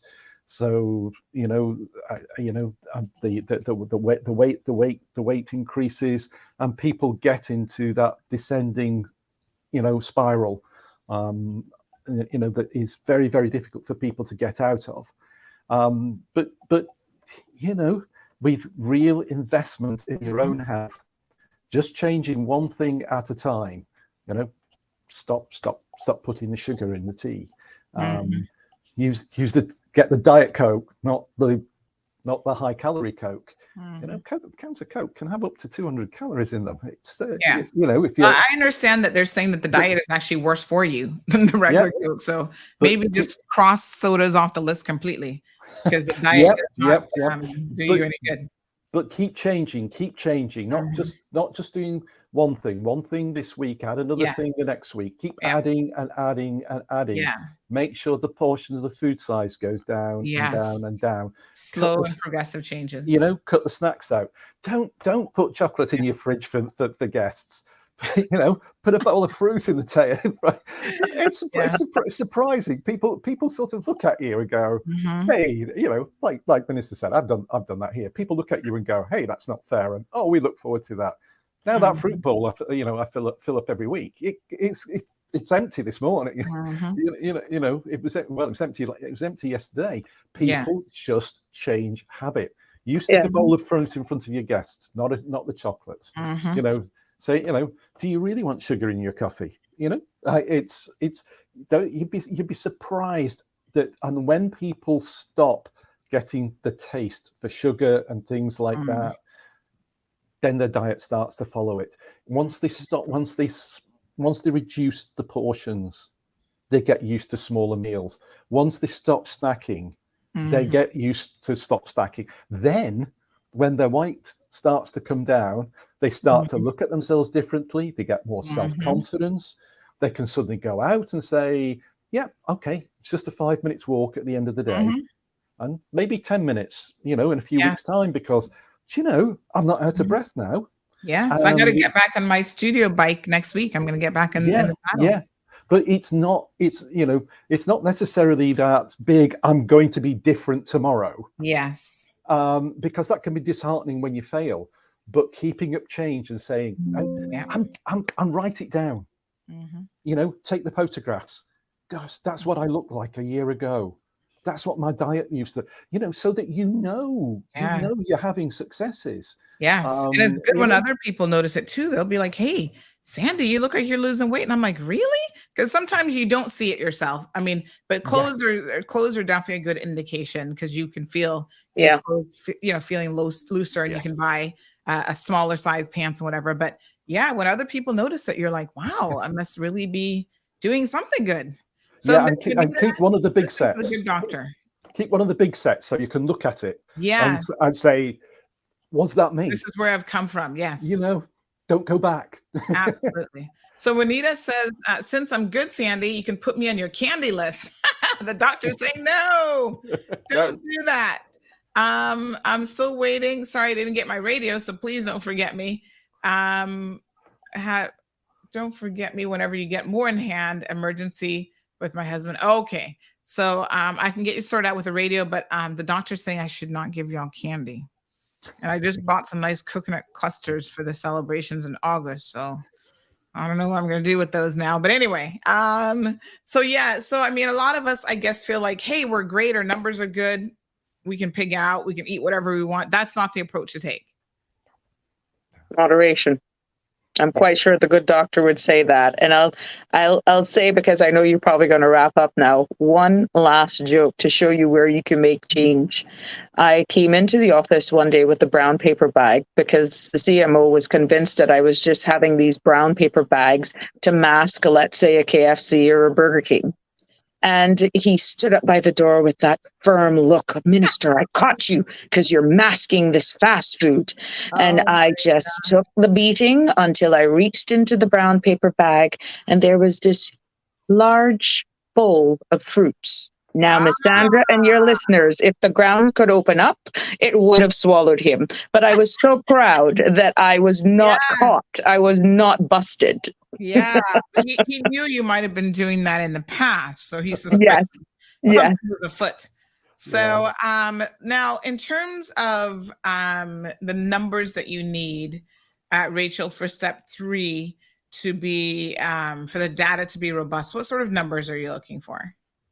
Yeah, so we're looking to get 1,000 participants to complete step 3. So as I was saying earlier, we've had over 400, so we're doing well, but we're wanting to give it another push this month to hit that 1,000 mark. Whatever data we get, we will use. So none of this is going to go to waste. But what we really want is what we gather to be representative of all of Cayman, so that we can capture that information and reflect all the different parts of our population in that. Fantastic. And what if you don't get the 1,000? Then what? Sorry, I missed that. What was the question? If you don't get to the 1,000. Oh, sure. So as I say, we will still analyze the data and use the data. If we don't hit the 1,000, then what we've gathered will basically reflect the sample of people who have come forward. Okay.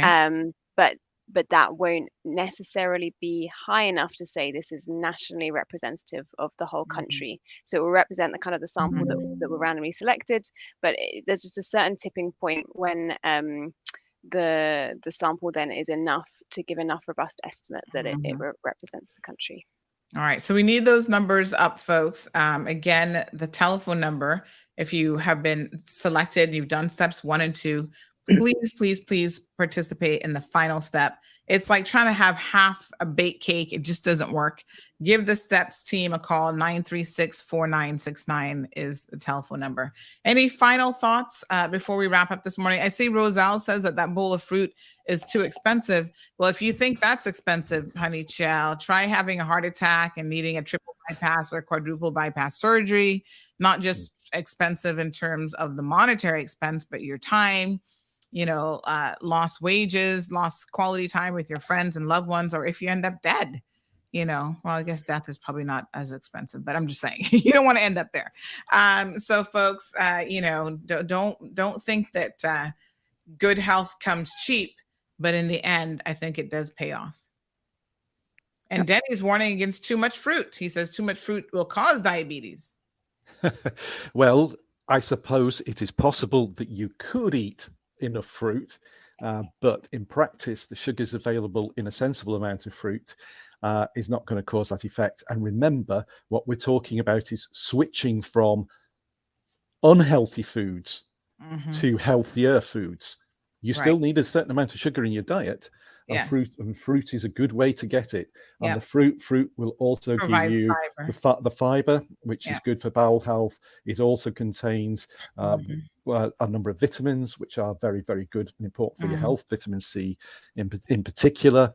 So I mean, it's a fair point if you were to go and eat kilograms and kilograms and kilograms of fruit every day, but in reality, what you're doing is you're switching from something which is much, much higher calorie. If you're saying, instead of having chocolate, you have some fruit. Instead of cake, you have some fruit. You are moving yourself into the healthier territory. Yeah. And it's all about moderation as well, right? We're not asking people to become extremists and fitness gurus overnight. It's about, as you said, those small manageable steps that anybody can take. Address one thing at a time, start increasing your daily exercise, your daily walk, start eliminating some of the bad things from your diet. If you have a cassava cake once or twice a year, that's okay. But if you're having it every single day or every other day or once a week, that is probably going to be a bit too much. So it really comes down to moderation. And people who go, I find, extremes, and I've had this experience, in my personal life, people who go extreme, they can't maintain it. It's just too much. And so then they revert and go 100% in the opposite direction. So that's not good either. So Rachel, some final thoughts? Yeah, final thoughts. It's just a huge thanks to our team who are continuing out there in the field doing an excellent job, and to everyone who's taken part already. Thank you so much. And please just engage with us and say yes to step 3. We want to make the most of this opportunity. As we've said, we're not going to be doing it for another 10 years. So this is kind of a once in a decade chance for us to gather this information. So please help us make the most of it. Okay, Minister. Yes, I just want to appeal to our people how important it is for us to get this information. And I know without a doubt, I have all faith in all the social mediums and platforms that we have, the ministry has gone on, that we will at least reach that 1,000, 1,300 with getting it out there. It's just people understanding the importance and how it can help us as policymakers directly influence the national healthcare decisions that we make here. We know we've seen the cost of healthcare globally just totally increase. Let's help ourselves by just making these change, and by allowing us to get this sample from all 3 islands, which kudos and congratulations to the sister islands. Their participation rate in doing all 3 parts of this survey, I'm understanding, has been, we can almost go, Rachel, 98% compliant? Yeah, they've been brilliant. We're fully done on Little Cayman, and just as a small bit to go on Brax. They've been excellent. Right. So, it really helps us, and overall, and it is a civic duty, and it is another way of investing, excuse me, in your health. But thank you, Sandra, for allowing us to get this out there, to educate, to inform, and we will not stop with this drive, because it's that important for us to make a more informed decision from a policy level. All right, beautiful. So folks, again, if you have already completed steps 1 and 2, please contact the steps team, 936-4969. They can arrange super easy, 7 days a week, pretty much, for you to complete step 3. One little prick, and then you're going to be done, and they're going to have all the data that they require, that they need. So again, we would like to thank the Minister of Health and Wellness, the Honorable Sabrina Turner.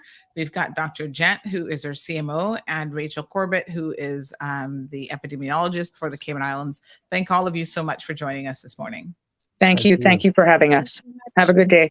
The STEPS 2023 National Health Survey has been extended to September 3rd to maximise participation and give us the best data possible. If you've been chosen to participate, please say yes to Step 3. For more information, contact the STEPS team on 936 4969 or email mhwsteps@gov.ky. All right, folks, welcome back.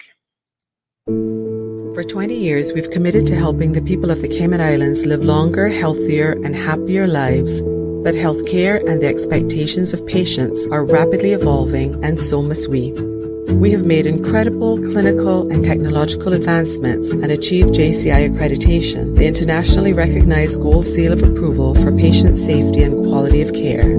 So it's time for our image to reflect our transformation from a local hospital to a world-class healthcare authority, with a new logo that symbolizes national duty and pride, a statement that reinforces our commitment to our patients every step of the way, with colors as bold as our mission to provide the highest quality healthcare. Dynamic, professional, skilled, committed, caring. This is HSA.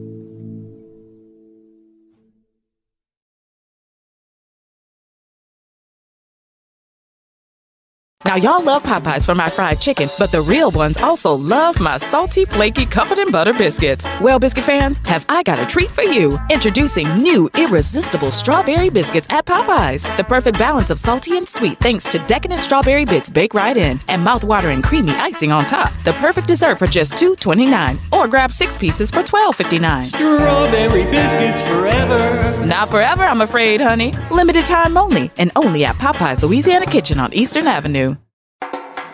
Ocean Ridge Heights offers an amazing opportunity to own a piece of land in idyllic Cayman Brac, right on the bluff, starting from $80,000.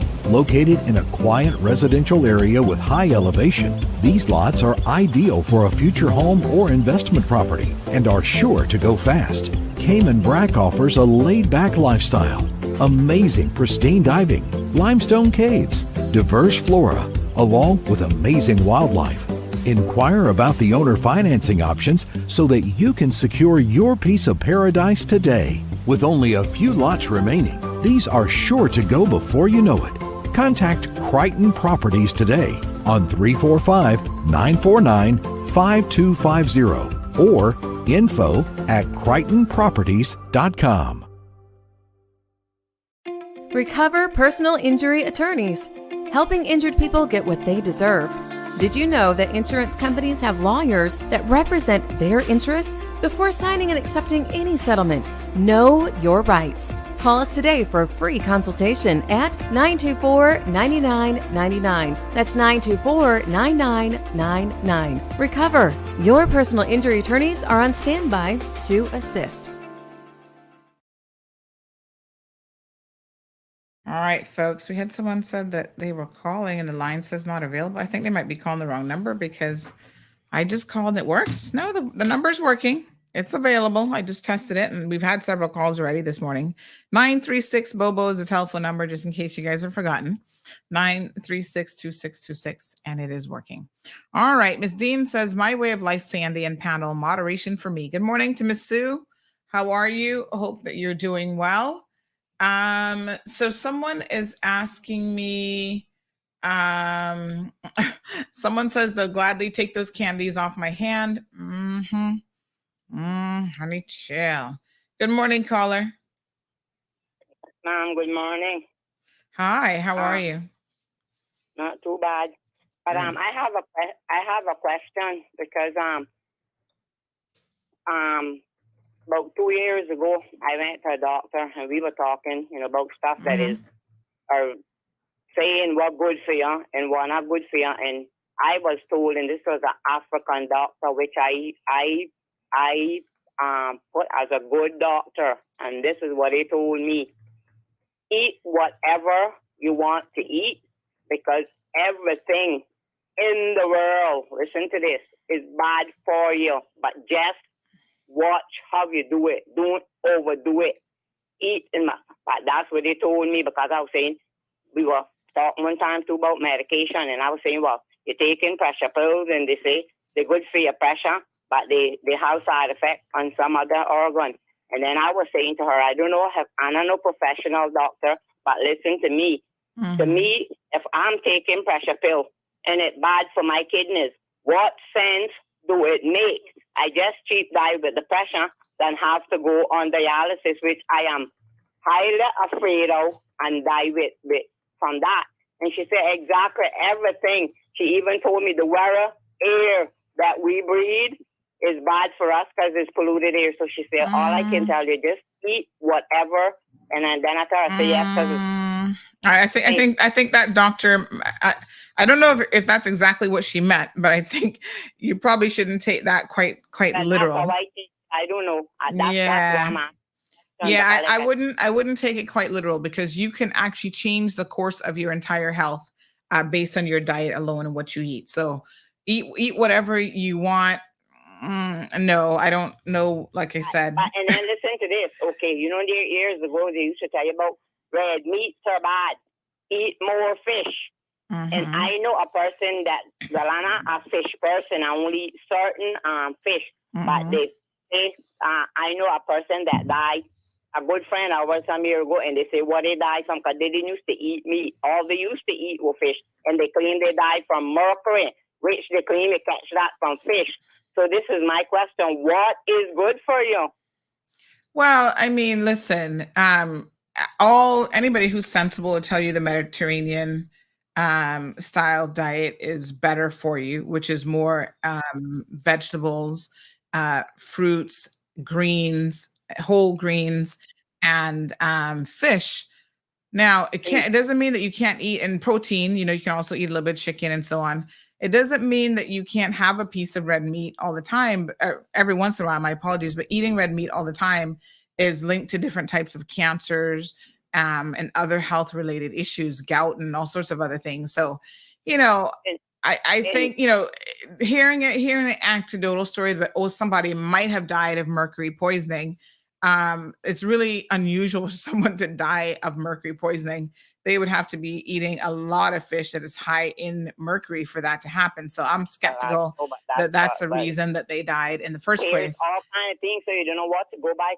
But this is why. Let me say this, caller. Let me say this. This is why you have to make sure that you're getting your information from reliable sources, and not even sometimes physicians themselves, like what that physician told you and the way that you've taken it on board. It's unfortunate because that physician could not be more wrong. There are people, and one of them I've mentioned on this show before. He's a doctor, and you can go check him out on YouTube. He has reversed his diabetes, right? He was diabetic, and he has reversed his diabetes by diet and exercise. Diet and exercise is the key to wellness and health. You can do things like meditation, because mental health and wellness is important. Tai Chi is less, you don't have to run a marathon. You can do Tai Chi moves that are very, very beneficial to keeping you supple, keeping the joints limber, and keeping you in good stead. And I don't know why anybody would tell you just eat whatever you want, because that's just not good advice. That's what I was told: eat whatever you want. Lord have mercy. I look at it like this: whatever you do, well, I mean, we know long as we. Well, everybody's gonna die. First of all, nobody gets out of this. So nobody gets out of this alive. But I think the difference is it's going to be about the longevity of your life and also the quality of your life. Because let's be honest, a lot of us on the verge of being diabetic. Diabetes steals a lot from you. Everything from numbness in your feet, your eyesight. I mean, there's so many quality of life things that diabetes will do. In my feet, and I don't have diabetes. That's funny. Well, I mean, it's not the only cause. So, I mean, I told getting so far, the doctor did a thing on me the other day, and I have pressure, but thank God I'd be 69 the 12th of next month, and I don't have sugar, I don't have cholesterol, I don't have pressure. I mean, cholesterol, Yeah. sugar, and about a high pressure and hypertension. And you know, Actually, they call high blood pressure. I mean, obviously I have it as well and I take medication. I'm on a very low dosage, but high blood pressure is what they call a silent killer because so many people have it and they don't even know that they have it. And this is why it's important to check your numbers. I built mine up myself years ago, getting mad and getting so whatever, and I actually built my pressure up. I didn't really have it, but by getting mad and into So El Rey says that local fish mercury content is almost zero. So if you're eating local fish, he's saying you don't have to really worry about that. All right, caller, thank you so much. We have a couple other people trying to get through. Good morning, caller. Welcome to the program. Hi, good morning. Good morning, dear. How are you? I just want you to know that I'm loving this conversation about taking care of your health. Thank you so much, my dear. Yes, I remember maybe about 4 to 5 years from now, I used to have terrible acne. Terrible acne. Went to a lot of dermatologists, and when they give me medication, you know, it just clear up for a while and then it just comes right back. And you know what I had to do for myself? I had to cut certain things from my diet completely because those medications weren't doing nothing for me. Yeah. Right now, Sandy, I don't eat chicken almost 9 months now, going 10 months now. I don't eat chicken, no pork, no beef, none of those things. And I don't drink soda, period. Good for you. I mostly drink water. I mostly drink water. And right now, I have the nicest skin ever. And that has a lot to do with what you basically put into your body. Because I remember when I used to eat all these sweet, all these cake and candies and stuff, it basically show on your skin. And to change your diet, it takes a lot of discipline to do that. You have to be determined because sometimes you may feel for a soda, but always think about what it is going to do for your body. And just like smoking and drinking, you know? So each time you feel like you maybe want to smoke something, you try to find something else to cut that out. And I basically do that, and it's been years now I don't drink a soda. And it's going 9 months now, I don't eat no meat, no pork, no chicken, none of those things. The only thing that I eat right now is like a little bit of fish and maybe some shrimp. That's it. I mostly eat vegetable, and I can tell you, I can see the difference in my skin. I feel different in my body. I just have my baby a couple months ago, and right now when I go out, sometimes people asking me, "You sure you just have a baby?"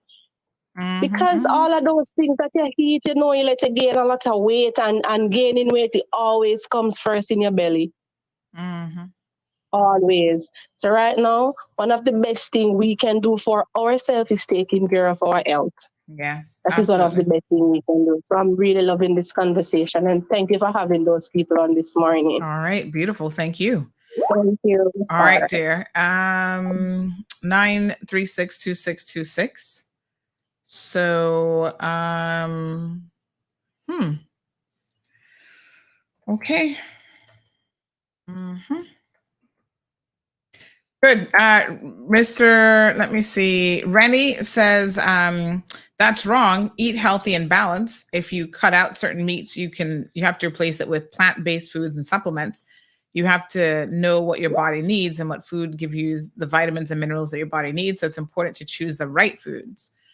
He goes on to say the human body was not designed to consume meat. Meat is one of the cause of many health issues. Good morning, caller. Welcome to the program.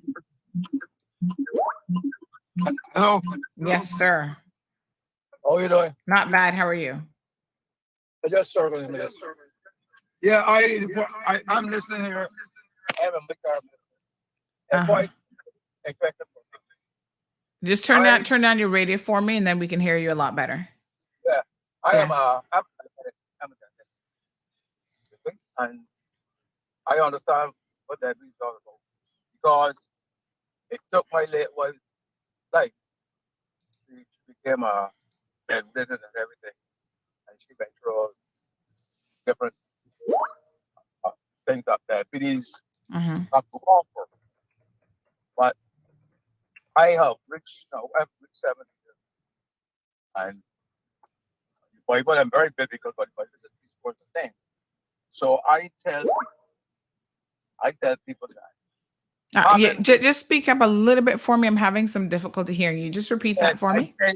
I tell my friends that haven't reached 70. Yes. Any number can play. Mm-hmm.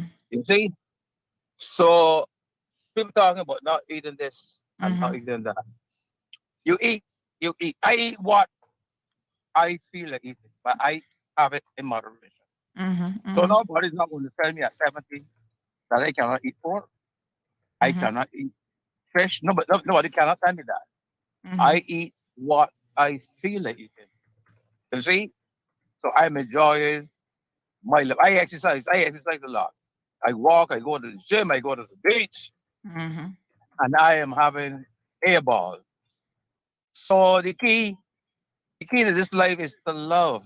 You had a lovely program on the other day about Andy. And I sat listening to it.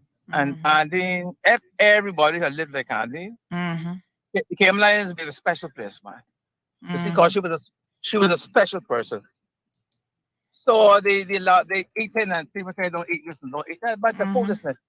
Because everything is contaminated. The fish, the chicken, everything. So my advice is to eat. But eat in moderation. Don't eat the whole pot of food. Eat in moderation. Have a lovely day, my friend. Thank you so much. I appreciate that. Good morning, caller. Welcome to the program. Sorry, morning, caller. Uh-oh. Oh, I think we've lost them both. Give us a call back, caller. 936 Bobo is the telephone number. El Ray, we still begging Flo for that toll-free number all now. Can't make it happen. Speaking of Flo, I see you guys got a little slap on the wrist the other day from Offreg. No bueno. Y'all been misbehaving, increasing fees and not getting Offreg's permission. I understand you've been fined by Offreg. We don't know what the fine is yet, but what I was most surprised about, Ronaldo, y'all, the management over at Flow need to answer to this one. Riddle me this question. After Offreg said you weren't supposed to do this between 2019 and what was it, 2022 or 2023, went on for a number of years. They increased the fees by about $5 per customer for something or another. Didn't seek Offreg permission. Then when Offreg said, what have y'all been doing? Naughty, naughty. All of a sudden, y'all stopped giving Offreg reports, which you can't do. You cannot not give them reports. I was shaking my head like, who at Flow made that decision? Because y'all know Offreg has some regulatory power over you guys. So that totally did not make any sense. It's interesting. Both trying to be naughty and can't get it right. So this was a report, in case you guys missed this a couple of days ago. Offreg said that Flow breached its license terms twice by increasing its rates for business line customers without obtaining approval, and then withholding quarterly reports from the regulator. Wow. I'm surprised at Flow. So between January of 2019 and April 2022, they increased the rates, the base rates, from $30 to $34.99. And when Offreg highlighted it, right, they breached another Offreg section by being non-compliant with its obligation to provide data to the regulator as part of a quarterly data reporting requirement. Tisk. This is where, as a teacher now, I would have taken out that ruler and said, come here, Flo. What y'all doing now? Offreg needs y'all to be compliant and to behave. Good morning, Miss Brenda. Ooh, we're not gonna talk about chocolates anymore because Miss Brenda's in the house. She says, does grouper have a high content of mercury? Oh, let's talk about the mercury fish. Good morning, caller. Good morning, Miss Sandy. How are you doing? Not bad. How are you? I'm fine, thanks. Good. Yeah, I have a complaint. Okay. This a long time ago, but I didn't really come on the show. Okay. Speak up just a little bit for me. Yes, I was Yes. waiting. Uh-huh. Yeah, I have a hero rug that I take to an enterprise to get clean Mhm. or wash whatever, and they messed the area rug up, and they refused to compensate me properly for it. So you took it to where? A cleaner? To Ropers, To Ropers. Oh janitorial, Lord. yes. Okay. And it was messed up. It was all beach up and stuff, and they told me to come for the rug. It was clean. When I went there, take home the rug, my whole car was stink. Like you put 3 dead dogs on the carpet. So I said, what stink like that? So I called them back and tell them I was returning it. So when I returned it back to the woman, they said they're going to get it clean and they're going to this and they're going to that. But I don't know where they have it. It was so stink. It stink my whole car up. I got to get my car clean. Then I tell them I don't want back that because if I put that in my living room, it's going to stink the whole house. So I tell them I won't pay for it. I don't want it back. So wait a minute. You take a rug to get it clean. It comes back stink? Yes, ma'am. Yes. Well, that's a first. Yes. I don't know where they had it thrown Lord. down. I don't know if it was wet and they didn't do it properly or what it was stink, because it's like a 4-day cleaning and now it's going to 4 or 5 months and I can't get back my rug. So I tell them I don't want that stinking rug back in my house. So I tell him I need pay for it. And Mr. Roper come on the line one morning and say how much I want. I say I need $250 because it's not one of those little cheap rugs. So when I take $250, I still got to make it up the money to buy back a proper rug. And he refused. He said, well, I'm giving you $200 and that's it. So he's going to give you money. He just doesn't want to give you the full value. Is that what you're saying? Yes. Yes. So it's $50 difference that we're talking about. Yes. But when he do that, I still got to put more on it to buy back a proper rug. It's not one of those little It's not a cheap rug. Cheap rug. Yes. Yeah. And he refused. I keep waiting and waiting and waiting on him. And he don't want to do that. He don't want to put the $50. Let's talk to Mr. Roper. Yes, about because this. you can't take in something. He's providing a service, so you need to do a proper service. I don't know this worker is not doing a proper service, you know? Let's see if we can get Roper on the phone this morning. Okay. Give me a second. I'm actually going to call him.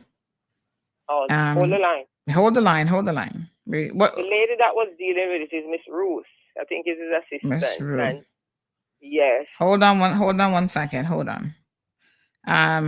I think Roper would want to make this right. $50 it's only $50, folks. Don't when it comes to your customers, don't quibble over $50 because then you're gonna lose the customer in more ways than one, which don't make no sense. I'm just saying. Silent. Hello, Mr. Roper. Good morning. It's Sandra. How are you? Who is it? Sandra Hill. Remember me? Has it been that long? Oh, my dear. When you get as young as I am, you forget everything like that here. What's happening? Listen, I've got you on a call right now with a lady who says that she would like to she's calling me on the live show to complain that she had brought in a rug to you guys and it got destroyed and I don't know what happened to it, but it was stink after she brought it in. And so she wanted a refund for her rug and you agreed to pay her $200 instead of $250. She's holding firm at the $250. Can we just pay her the $250 and call it a day? It's $50. Just for you, I will do anything. This woman is a thing. Shall I please? The check is there in my office right here now. All right. Here, so just like that, we can settle this, squash it, $250 and done. Sandra, that's fine. All right. Sandra. Love. Yes, sir. We come into the world with nothing. I will leave with nothing. Yes, that is so true. Is a dangerous person. Oh my goodness. Just give her the $250 and just leave it like that and we'll wash our hands of it. All right, darling. I appreciate you so much. Yeah, why didn't do that from time till after call? All right, no argument. No argument. Life is too short for arguments today. Yes, Mr. Roper has agreed and no arguments from him. He's gonna pay the $250. He say anything from me, $250, Sold at $250. Thank you, Roper. Love you like cooked food. You have a good day, darling. Okay. Okay. All right. Madam, you got your $250. You got your extra $50. Please go and enjoy it. Life is too short for anything else. Problem solved. Cha-ching. All right. Salmon and mahi-mahi. Fresh snapper, says Miss Sue. Good morning to the beautiful Miss Jan. Alejandro said, what did I miss? Stacy's here. Sandy's laughing.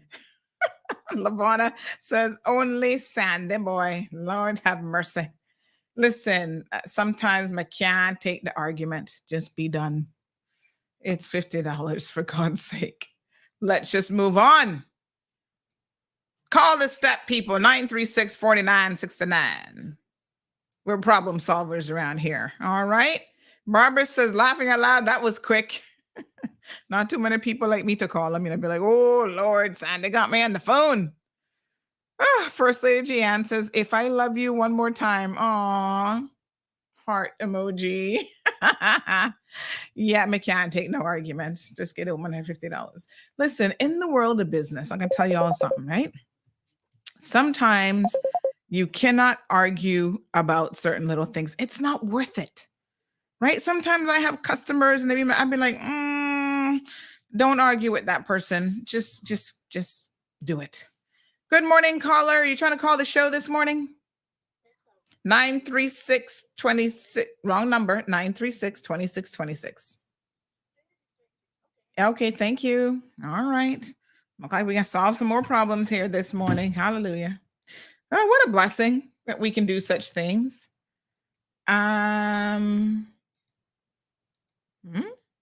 What is, okay. All right, caller, good morning. Good morning, Miss Sandy. Hi, and good morning to all your faithful listeners. I was just thinking about the flow increase, and when I paid my flow just kind of 3 days ago, I have been paying it for a year. I mean, for 109, and suddenly when I went there, I was charged for 129. I said, "What? There was no increase. Oh, I have no notification that I did not even apply for any upgrades." That was almost $30 increase. So you saw your bill go up. Yeah. So I need to go there at their customer service and sort this out. Yes. Well, I tell you what I'm gonna do. I see your number. Give me 1 second. I'm gonna email the Flow team right now. We have a good working relationship because I just tell them like it is. It's as simple as that. So please call this customer. And you said it went from how much? It was 109.65 for the year, for a year that I have been paying it, and suddenly it went to 129 something because I had a customer discount for loyalty, and then they said that they had discontinued the loyalty discount. And then I don't know why. You would have. I mean, you would have thought that you would have more loyalty discounts because the year had passed, then your loyalty had increased. Oh, Lord have mercy. Okay. Well, that's a good way of looking at it. They're still with you, so the loyalty is getting more loyal, getting better. All right. I've sent it to the Flow team. Hopefully they can give you a call and get that sorted out. Thank you. If you don't hear from them in a couple of days, call me back and let me know. No, if I don't hear from them, they'll hear from you. Lord have mercy. Have a good one.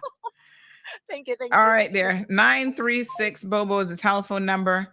Alejandro says, I'm business. If you're the boss, just take a loss. Stacy says, go see the rug now. She just want a new rug. Well, listen, I don't know how a rug goes to be clean and come back stink.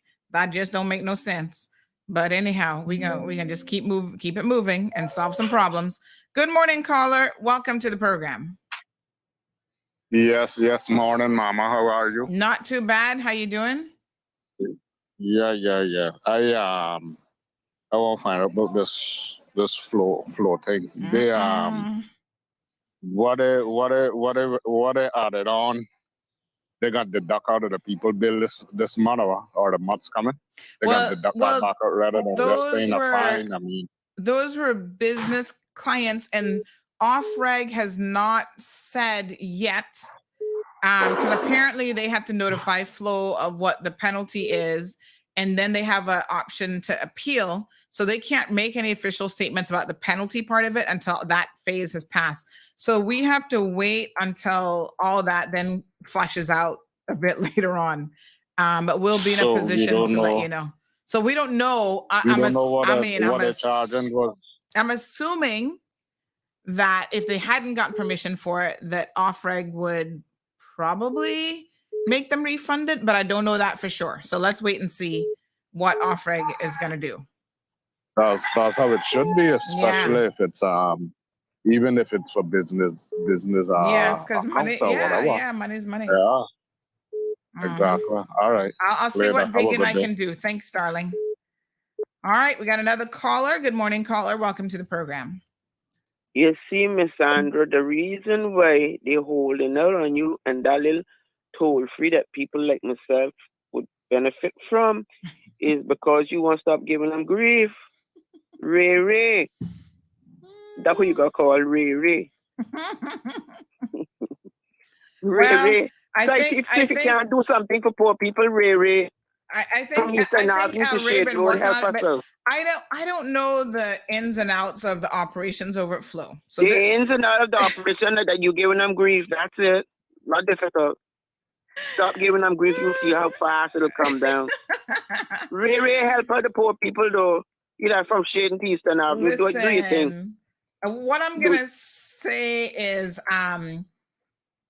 some wheels turn very, very slowly, like molasses. Yes, Cal Thompson. And this is this is what I find might be going on at Flow. But a little birdie told me. Now I don't know. My birdies be pretty good, so I'm gonna go with this as a theory as well. A little birdie told me that the new CEO over at Flow, I don't know if that's her proper official title.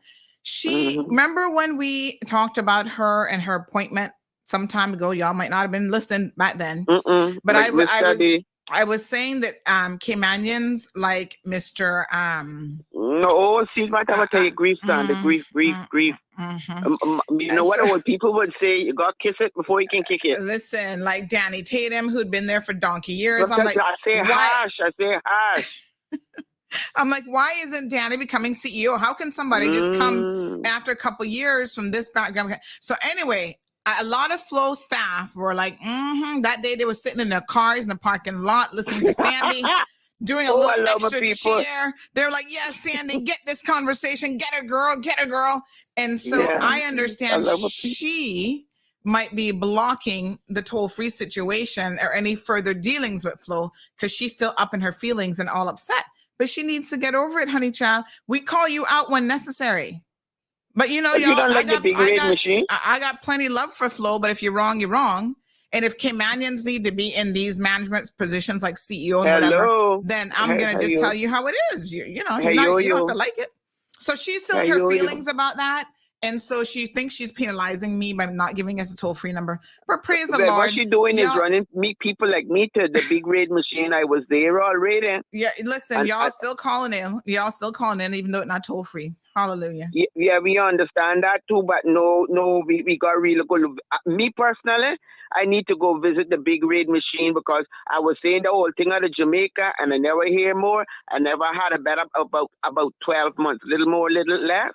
But for the proximity of the cable and wireless, and I'm a certain age, so you don't notice I can't say Flow, can't roll off my tongue like that. Cable and wireless, I would still go back to them on bended knee, but really they're not doing good. They're not doing good. Everybody got a sad I heard through the grapevine another provider is about to enter the cellular market. And even yesterday, they were in my area knocking door to door. And they're like, Sandy, we soon come mobile phones. We come in looking for you. And I said, I said, but Flo got me covered for mobile. They takes care of me, honey child. And they said, we gonna have better deals. And I was like, Okay, Flo better, thank Flo you. better step up and start advertising in CMR. That's all I can tell them. No, at one time, not so long ago, they had a crew going out. I think they say it in the district of West Bay. They picked their finest and their best and their most stellar to send out. And I thought that was some kind of lesson that they were learning, but look like they've gone back to their old ways of not caring. But you know, when you see certain people that have been there, not getting the messages then for years and years, I know they give good service. They knocked on the door, they got smiles for you, they telling you things. Ooh, the line getting hot here now, boy. People got something on their minds. All right, honey child. A little bit too. Behave yourself, please. I'll do my what? I do my best. Hold on now, another one. Hold on.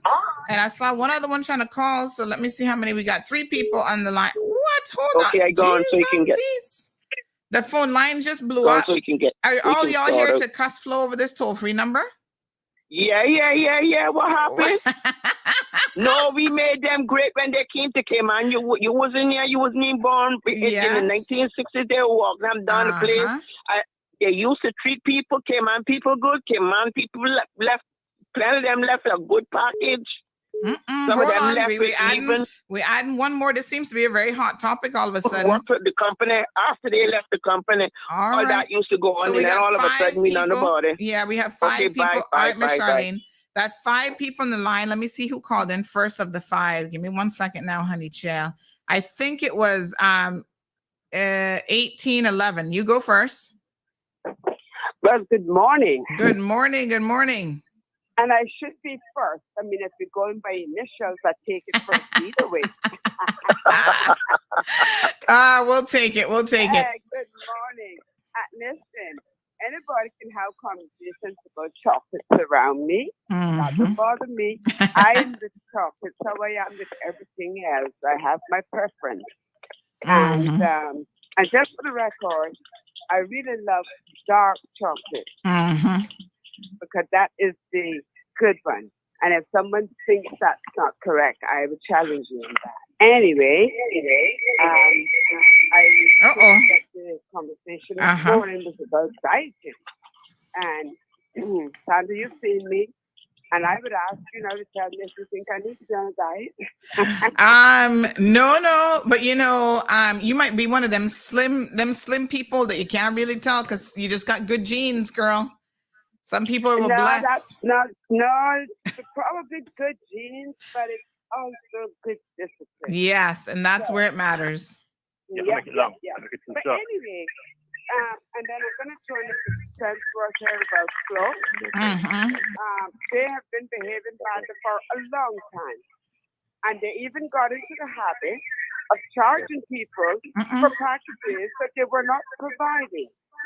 That's why I no longer have certain services with them. And they had the audacity to ignore me when I didn't have to serve it because they don't need my business. So I took it elsewhere. And when they realized that it had gone elsewhere, now they won't stop calling me.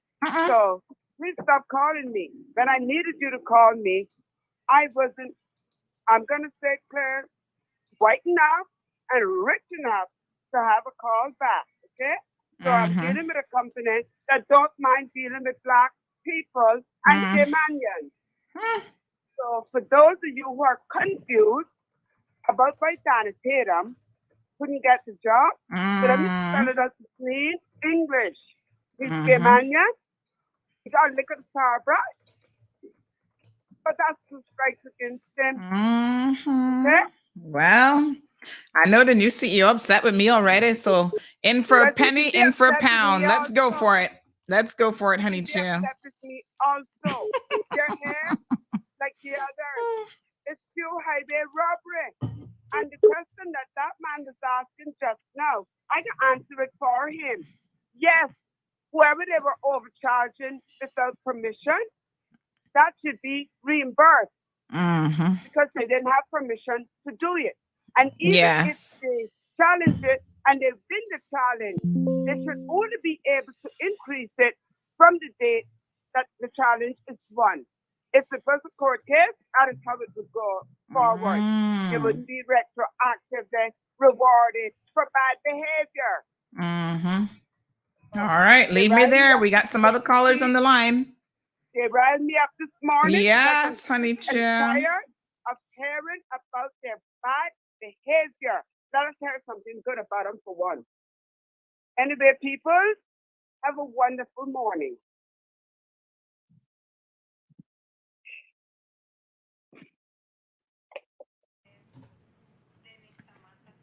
All right. What's the first name? Denise? All right. Denise, thank you, ma'am. I'll call you back. All right, miss. Denise Samantha Scott, your credit card has been found. Anybody knows Denise Samantha Scott? Calling in aisle 5. Denise Samantha Scott, your credit card has been found. Somebody, a good Samaritan, would like to return your credit card for you. In the meantime, let's move on to 6482. You're up next. Good morning. Good morning, Miss Sandra. Hello. Good morning, Miss Sandra. Hi, good morning. How are you? I'm good. While talking about flow, yeah, I don't know. Somebody has somebody just 1 second for me. Someone's getting feedback on the call, so just make sure you're not listening to other calls or the radio, whatever. But go ahead, caller. Yeah, I just had a break. Left the island, and I'm not sure if you have experienced this as well. Mm-hmm. It's about the data roaming flow. Oh, what happened? I was like shocked with my bill for the past for the bill of my June. I was like shocked seeing a more than $1,000 of data roaming, something like that. Where did you travel to, out of curiosity? I went to San Francisco. Okay, and you turned on the data roaming before you left? I really have to turn it off all the time because I know it will be higher than normal. But No. Before you travel, you have to let Flow know that you're traveling, and then they have these data roaming plans that they turn on for you that offers you like a fixed rate for so many megabytes and whatever. Did you do that? I went there actually at the Strand, the one there in 7 Mile. Oh. I went there and I told them that I'm leaving the island for more than a month, and I want to save on the data roaming. And I said I want to buy that. They have a poster, and I pointed it. I think that one is good. And then they said if you're gonna be leaving for more than a month, that won't cover everything. He said. So what I did is just to be on the safe side. I don't know. They never asked me to turn it off, or they will do something in my phone, turn off the data roaming. But I went off. But usually I always turn off my phone. I don't want to be disturbed as well during my break. And then I received my bill for June for like more than $1,400. I usually only pay a fixed rate of $200 something a month. That's why it's shocking for me. So I went to the Flow office in Georgetown, and they said the manager needs to meet you. And then we went there several times, but the manager is always busy. So we were not able to do the discussion with the manager because the staff cannot handle those things. So since I don't want my phone to be cut off, we have to pay the bill. I think yesterday. I don't want my phone to be, and then my internet as well. And then today, I received the new billing period just today. And then you were talking about Flow. I said, "Oh my God, it was more than $2,000." What? Yeah, the data. Okay. So the we're gonna have. Is, all right. Yeah. So I'm messaging them now with your number. Yeah. Oh Lord, have mercy. Yeah. All right. So I'm gonna have them call you. I've sent them your number. Yes, ma'am. So something sounds a bit off. Yeah. So all right, same thing. If you don't hear from them in a couple of days, give me a call back and let me know. Thank you, Miss Sandra. All right, my dear. Have a You're good day. An angel all the time. Thank you. Thank you, ma'am. Thank you. All right. So next caller, thank you so much for your patience. 5369, you're up. Good morning. Good morning, Sandra. How are you doing, honey? Hello? Yes, good morning. Oh, sorry. I have a bone to pick with Flo. Oh, Lord, have mercy. Little different than what everybody else is calling to complain. Why is it that Flow can't get eSIM all now and Digital has it before them? For home internet? Pardon? For home internet? No, eSIM for your phone. Oh, Like eSIM. Oh, sorry. Yeah, eSIM. Oh, I thought you said I thought you said East End. I'm like, don't they have internet up in East End? Okay. No, man. eSIM. eSIM. I've been going in there for months, and well, we'll get it in January. You go in January. Oh, well, we're not getting it till March. You go into March. Oh, well, we're not getting it till June. I don't understand how Jamaica got Flow in Jamaica got eSIM. Digital here got eSIM. And Flow don't got eSIM. And to that other. All right, Ronaldo, you make a list of the complaints here this morning. I'll send them that one as well. Any updates on the rollout of the eSIM? I'm sending them every question we have. So it's a good question. Leave me there. We do have some other callers on the line as well. Thank you so much. All right, the number at 5369. Is that the next one? No. 2675. You're up next. Cool. Hello. Morning, Sandy. Morning. How are you? Yeah, I just hear the topic about flow. Flow or slow or whatever you want to. But look at. Now listen, they got me super fast internet at home, that be clicking, so they're not slow at fiber. But they probably favor further you, man. No. But look here. Yes, sir. These white box that they now providing for the customers. What are the white boxes for? These are the router. For home internet. Home internet. Oh, okay. Correct. Yeah. So these white box ain't good. Yeah. Once you using so for instance your phone and you're gonna watch TV, is it like buff, cheap out? You can't even download music, and you pay for substantial amount of package. So these and I've been told by even iTech, and I'm in the fields also. So these white box, the black box that they had before is way better. So I just want us brought that to the plate. So you're having an issue with the box itself. Oh, I think he hung up kind of quick.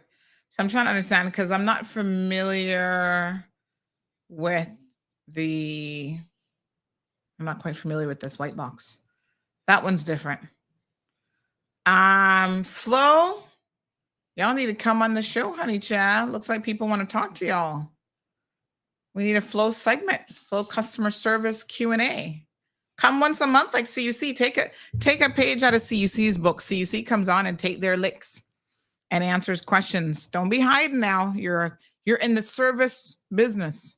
So you've got to provide service in more ways than one. Allow your customers to be able to reach out to you. Things happen. Flow is a big company. They, I don't know how many people they employ, but they employ a lot of people. And so, technology things are not always going to work 100%. But you know what I find with customers? They just want to know what's going on. If they have a $2,000 cell phone roaming bill that they did not anticipate, they should be able to reach a manager. It's not really acceptable that they can't reach anyone every time they go in to see a manager. The manager is busy doing something else. Sounds like to me, you better try and promote some more Caymanians into management. I'm just saying. Denver says, I had the same data roaming issue with Flow. After 4 years, they finally agreed that it was their mistake. I was always reimbursed the money, but when I had the other issue, similar issue why I stopped using them years ago, because they would not rectify the problem. You see, this is what I'm telling you. Like customers can understand, hey, billing things happen, mistakes happen, blah, blah, blah. But it's a question of the response, how quickly you respond to things and give people a resolution. That's what makes a difference. Thanks, Denver. Perla says, I just wish to change my number so many times, like how some of y'all can do it, like changing draws. I can't afford to buy a phone every year and change new digits too. My home is more important than a $2,000 phone. But you don't have to change your number to get a new phone, Perla. They're not necessarily tied together. Raymond says that he saw a customer go into Galleria and get the eSIM. They have the eSIM available? Well, they sure aren't marketing it. What's going on? We don't know anything about it. I need an eSIM too. Can we get y'all to tell us if the eSIM is here? Well, Raymond saw somebody get it. Suspicious. Natasha, good morning. Natasha, by the way, you WhatsApped me the other day. I need to save your number because I saw your message. I can't remember if I actually responded, but I do remember reading it. So thank you for the message. Message me again so I can save your number. She says Flow is slow with technology. Now, I don't know what's taking them so long with the eSIM. I think they were still testing it and they wanted to make sure that when they do roll it out, it was going to be working. But I think that, people are kind of wondering, why is it taking so long? So somebody says, hey, Miss Sandy, Flo has the eSIM. I just got mine. And y'all not tell nobody? What? No, sir. Come on, marketing team. We need to know now.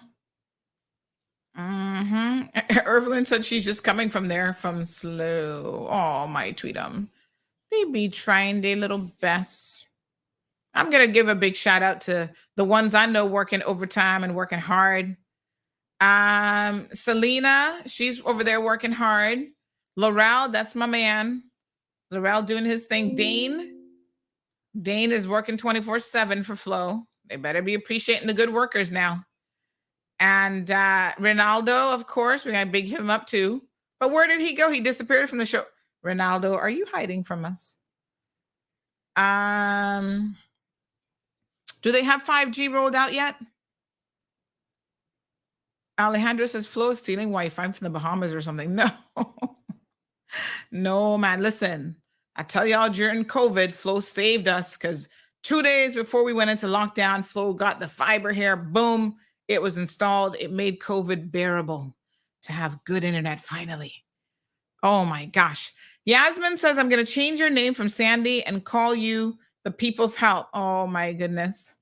Darlene says, none like CUC.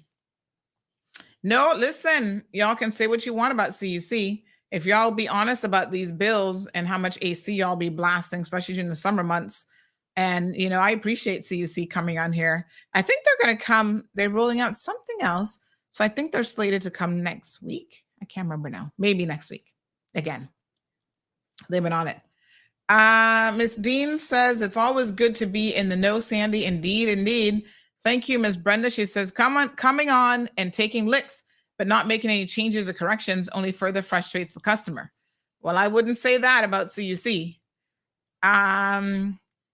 Perla says, come out, wherever you are, Flo. I think there's a collective call this morning for Flo to come talk to the people, address us. Brenda says they're selling fiber in area where they don't have fiber installed. How can that be? No, sir. Thank you, Natasha. I know I saw your message, but I couldn't remember. But just ping me again because I do want to save your number. Alejandro says, one thing I know, they don't limit how much they charge you. So they ride your pockets like just don't care. Put that cowboy hat away. Well, you turn that off. Ray must have gone back to work. Darlene, he disappeared. Darlene says, come back, Ray. Ronaldo, we're waiting for you. Good morning, caller. Good morning. How you doing, honey child? I am good. Just like so what's wonderful. Going on. Anyway, in regards to Flo, other people are noticing it. Like prepaid, and it's affecting postpaid bills. But you'll see the 7 digits come up on your phone. Yes. And when you press send, you end up with seeing Flo, and it always have a message, not available or not in service or whatever. So sometimes you end up making all 3-4 calls. So you're trying to call a number not getting through? No, but you get voicemails. Like you have to dial at the same. So it registers as a call on your prepaid or your postpaid. So in old time days, CNW, Cable and Wireless, they used to call it keeping and worthless. That's before digital came in. So Lime lose it more easily, and now Flow fall in line always. I leave that with you. It's always a way to find a way to rob people or jack up the bills or something. I'm gonna invite Flo on the program, free of charge, Flo, because look, you need to talk to your customers, and I'm gonna help you do it. You watch it and let everybody watch it. See sometimes how many times you have to dial a number. Before you get. I don't normally have any trouble reaching people, but maybe I'm not calling too many people. I don't know. People be calling me. Yeah.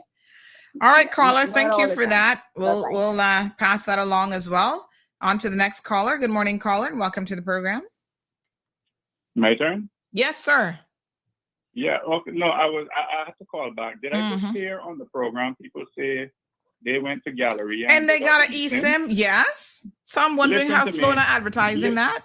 Listen, no. Listen to me. About 2 weeks ago, I went to Flo in Savannah, and they tell me that they're not gonna eSIM. So here I go in today, and if they don't get that eSIM in Gallery, I'm gonna make you know. All right, keep me posted. I want to know because I need one too. I need an eSIM too. These eSIMs are interesting. It'd be good if they could even call and tell y'all the benefit of an eSIM and explain how all that works. Anybody at Flo paying attention this morning? Y'all over there asleep. I don't know what's going on. 936-2626 is the telephone number. So yesterday I left the show a little bit early. Y'all know this. So I could get to court on time. Oh, another caller. Whoa. Good morning, caller. Yes, ma'am. Good morning. One little brief one on Flo too. Yes, sir. Yesterday I was in Jamaica there trying to get my visa from the embassy. Yes. Put on $25 and $10. And ring came on and all it was said was taunt, and that was it. And I came back home, I put $10 on and it worked perfect. Then they wanted to sell me a scratch card in Jamaica that was no value, no way to get refund, and no matter how much you complain. Then they told me that your problem is that this roaming system burns up your credit.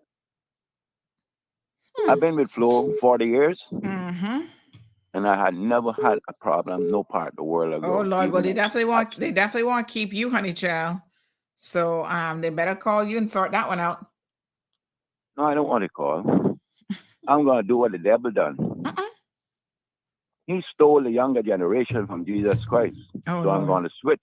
I'm gonna switch to digital. No, hold on now before you make that switch. Did you see the news about Digicel last week? Getting bought out by some Americans. The majority shareholders now some American. Oh Lord, how does the story go again? But it seems like they're having some operational and financial issues. So if I were you, I wouldn't jump ship quite yet. I would give Flo an opportunity to at least give you a call and explain something. But I'm tired of putting on credit here.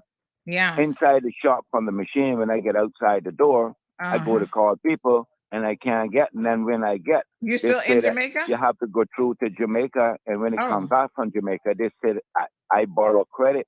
I never did such things in my life. I don't know how to do those things. So I just have to consider my loss, and no matter how arrogant I get to try to get back from Flo, nobody can tell me anything. If you call them, all you do is get an answering machines, and nobody answers. Yeah, the customer service definitely needs to be improved. I mean, they need to move that back to Cayman. Stop having that answered in Jamaica because it's just not working. I agree. Lord Jesus. All right, thank you very much. Thank you, my dear. What a mess. Flo taking some licks this morning. They take Cayman in for double dance, I know, and they're the biggest dance in the world. But they don't know who they're playing with. Yes. Thank you. Thank you, darling. All right. Next caller, you're up. Good morning. Yeah, good morning again. Talking about outsourcing the customer service side of it. They were all about down in like Colombia and down in there, they were up in Trinidad or something like that. And we got people here coming out of school every year that are out of school sometimes. So they graduate like 2 years, 2.5 years before they can pick up a job. And we still do the ungodly, immoral thing and outsource these services. Whenever one of these high school, they just got these school leavers, they got it covered. They understand IT. Just give them a little job and try to get them on the right path. Maybe they'll be a lifelong, employee with the company. But no, they don't do anything in Cayman anymore. And I'm old enough to know when they were the only thing we had, and we had good. I don't know what happened to the business model, or if the old guard has all died off and left nothing in print. I don't know, but it's really sad. And yes, please tell me about the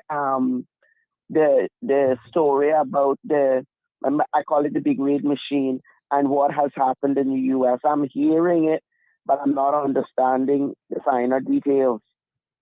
So it's not really making any sense. And what you say now, we got to wait now for Flo to stand up in the corner for a long time until the protest has run its course before we find out how it is that our break and smack them up. Soon come. Let's grab this other call. Yeah, but even on the tomorrows, make us know what it is that really transpired, the financials of it and all. Thank you very much. Okay, caller, good morning. Welcome to the program. Morning. I guess I had to call in on this too, because who had more run-ins with them than me? You name it. I even changed my internet after we how many years it was, we were like careless and worthlessness, I call it, but at least they were the best we had, because I was told about Flo before they even moved here by a person that is a born Jamaican. Said I was the worst company that could ever come to Cayman. They told me that before they even get in operations, and I prove it, but they never mess with me. But somebody fraud my husband's identity. Can you imagine? And run my bill up to 2,000 and odd with Jamaica calls. Oh, geez, I'm peace.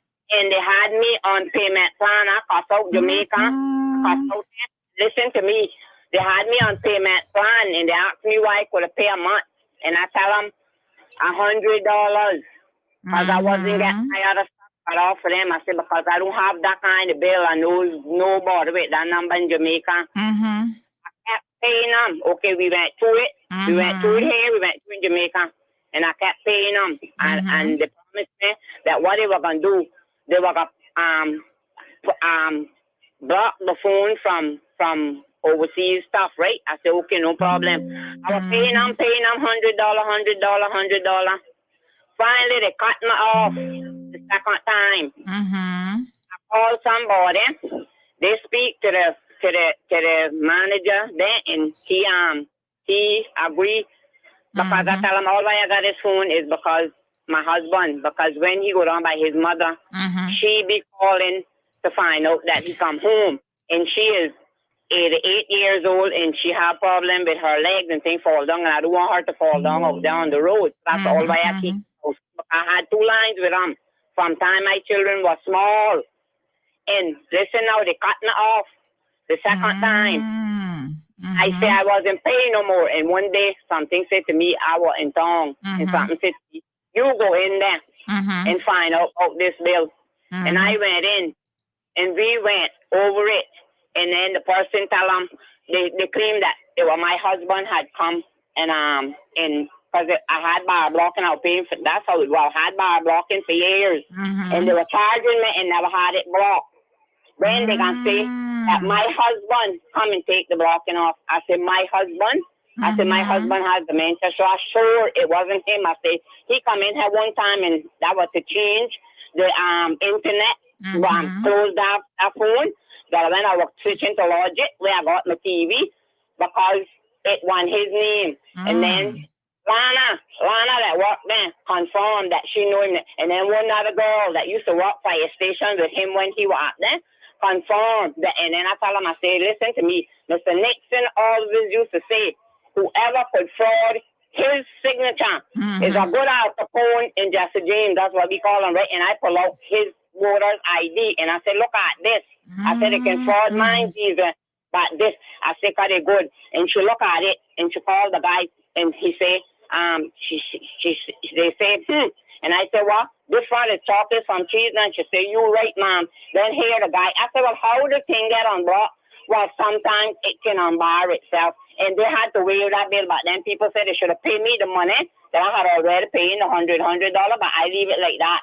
And I tell them I don't want no more problem with them. And now they come down and they're putting in this white box that this guy was talking about, and then our phone went bad. And then they had to come back. And I only got one phone with them, and that's the phone that I'm calling you on now. And with the little old Wi-Fi. But I tell them one day, I say, about flow, the river flows, but on it don't flow. On it is slow. And on it need to change that F to S, and I'm going to change it from the F to the S, and I need to change it to G and get the hell going. And I tell Jamaica, and I tell them, as I call them, not flow, but flow. Lord Jesus. All right, honey child. Thank you very much. It's Appreciate terrible. it. It's terrible. I can tell you. Yes, sir. Ooh, we got y'all going today. Everybody vex. Natasha says, I was advised by Flo, that when you connect via Wi-Fi, it first starts the download of the messages over your data before it connects to the Wi-Fi. Say what? That don't make no sense. That's what somebody told you at Flo? If you're roaming or just generally speaking? That doesn't make any sense. So that little window for a few seconds can cost you a lot. If they deny it, I will dig out the email exchanges we have in the subject when I got hit with a massive roaming bill and I had the service turned on plus a personal Wi-Fi travel device. Say what?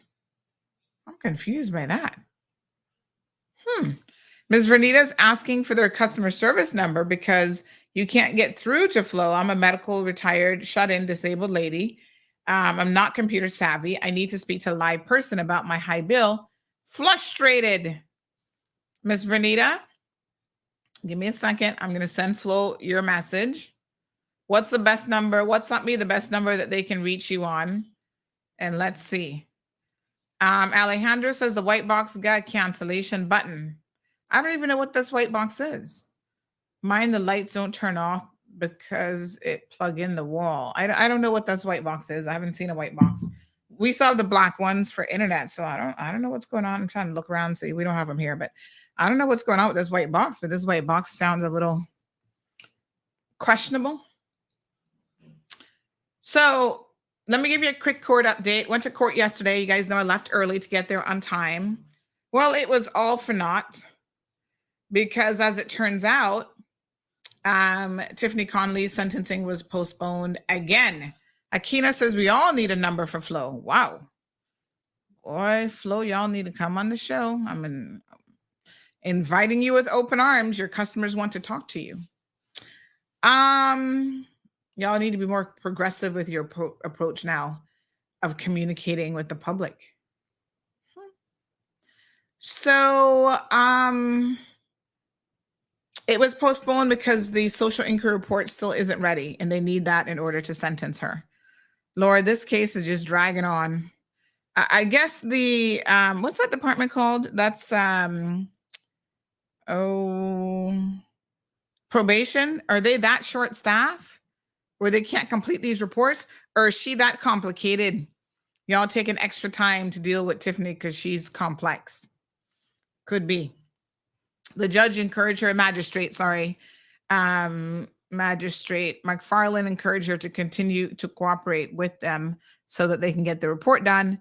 It's now rescheduled for August the 23rd. We'll see what finally happens.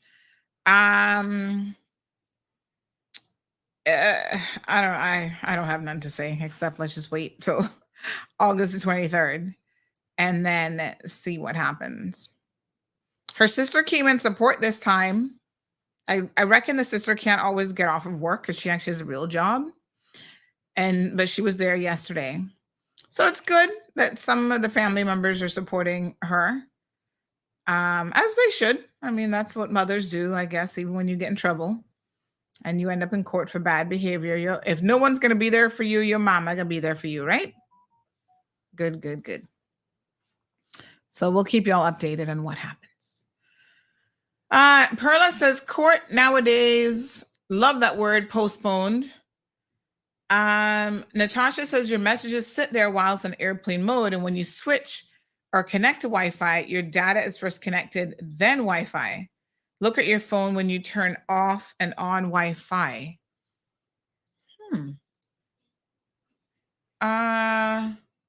But you can have Wi-Fi on without data, you know. So you don't have to turn data on. Remember, you have two separate settings. So you can actually turn the data off and just be on Wi-Fi. In fact, yeah. So that's what I did this last weekend when I went away. It didn't make any sense for me to message them about turning on my roaming, so I didn't do that. I went into cellular data and I had that off completely. And I only use my Wi-Fi. And then I do have a US phone that has unlimited data. So I put that chip in another phone and I was tethering off of that and just using public Wi-Fi, like at the hotel for the night and whatever. So I think maybe that's the difference, Natasha. You can't leave the cellular on. So turn that off completely and just keep on Wi-Fi so that when you come out of airplane mode, it only goes to Wi-Fi. Flo wouldn't explain that to you and tell you that, because what they're saying is like, if that's true, then they should be telling you how to save money. Just turn cellular off. Dean says she has a problem with Flo. And the other network isn't any better. Alejandro says the SIR report should be provided by her. Why they so lenient in her? If it was me, they'd find an SRI. No. The SIR report, the social inquiry report, they prepare probation, prepare for the court. So normally what they do is they talk to people in your life. My concern with this, though, is she's so good at putting on an act and being something that clearly she's not. You know, she needs help. She needs professional help. She needs anger management. I don't know who they have working in her case. I don't know if they're going to get it. That, yeah, she might look polished on the outside. She might look good, but you break up with her and she can kick you down. So I think that, you know, and one of the things that they look at in the SIR is your propensity for reoffending, whether you're likely to reoffend again or not. And that's something that the court takes into consideration, because if you're a first-time offender, which she isn't, by the way, this is like the third time at a rodeo, but if you were a first-time offender and you had, remorse, you'd express remorse and all this kind of stuff, then they would say, well, you know, we're not going to send you to jail. We're going to give you a second chance. This is where the options for alternative sentencing comes in, right? But remember, Tiffany is not a first-time offender. So this is really important to recognize. She didn't have those recorded before this offense. Now they're recorded because she's breached probation. And so the fact that she was already in probation for a similar situation and she breached it is something that the court is going to take very, very seriously when deciding what now to do with her in terms of sentencing. Good morning, caller. Welcome to the program. Yeah, but Sandy, the one thing I have to pick on that SIR thing is like, because when they had to get a SIR report from me, had to know one or two people that I know, that I associate with, that I am not family directly to. They'll normally interview acquaintances and stuff. Yeah, when I provide those things, they get on it. They get on it within a month. You know your verdict if you should be in or out of prison. Yeah, but this is what I'm saying. I don't know what's going on right now, if they're short-staffed or what the delay is. Because this is a second delay.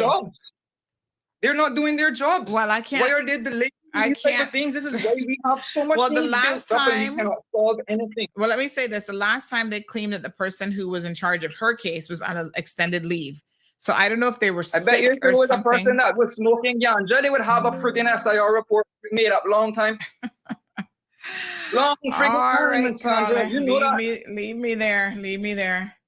I know. All right. Lord have mercy. He got work in that ganja conversation no matter what, you know. Geez, peace. Listen, And I know he hasn't forgotten that we're not supposed to be talking about it, but I gotta let this one slide. Listen to me, folks. I don't know why it's taking so long, but I think that they need to get it together. Mm-hmm. All right, so listen, Sinead O'Connor passed away. She's an Irish singer. They didn't say her cause of death, but it sounds like a suicide. She was 56 or 60. Oh, Lord, how old was she again? Anyway, still relatively young. She looks a lot older than she was, I must admit. Her son committed suicide back 18 months ago, and she had been posting that the last thing she posted actually in her social media was that living without him was like living like she's dead. So I think no one has said it yet, but when I first read it yesterday, I thought to myself, oh, it sounds like she has decided to exit this world of her own free will and volition. Sad situation. She was always a very different person. I didn't even know she had kids, to be honest, but she had 3 kids, apparently 3 or 4 kids. And she was always a very different person. And so I think people who are, really, really different sometimes struggle in a world that expects you to be a particular way. It's unfortunate because I like to think that people can be unique. So only 56 years old. She was still relatively young. She had recently become a Muslim, and I guess that didn't save her. That didn't help. She's survived by 3 children, so she had 4. Her son Shane passed away last year at the age of 7, where he took his own life. He committed suicide. And her last social media post says, "I've been living as undead night creature since.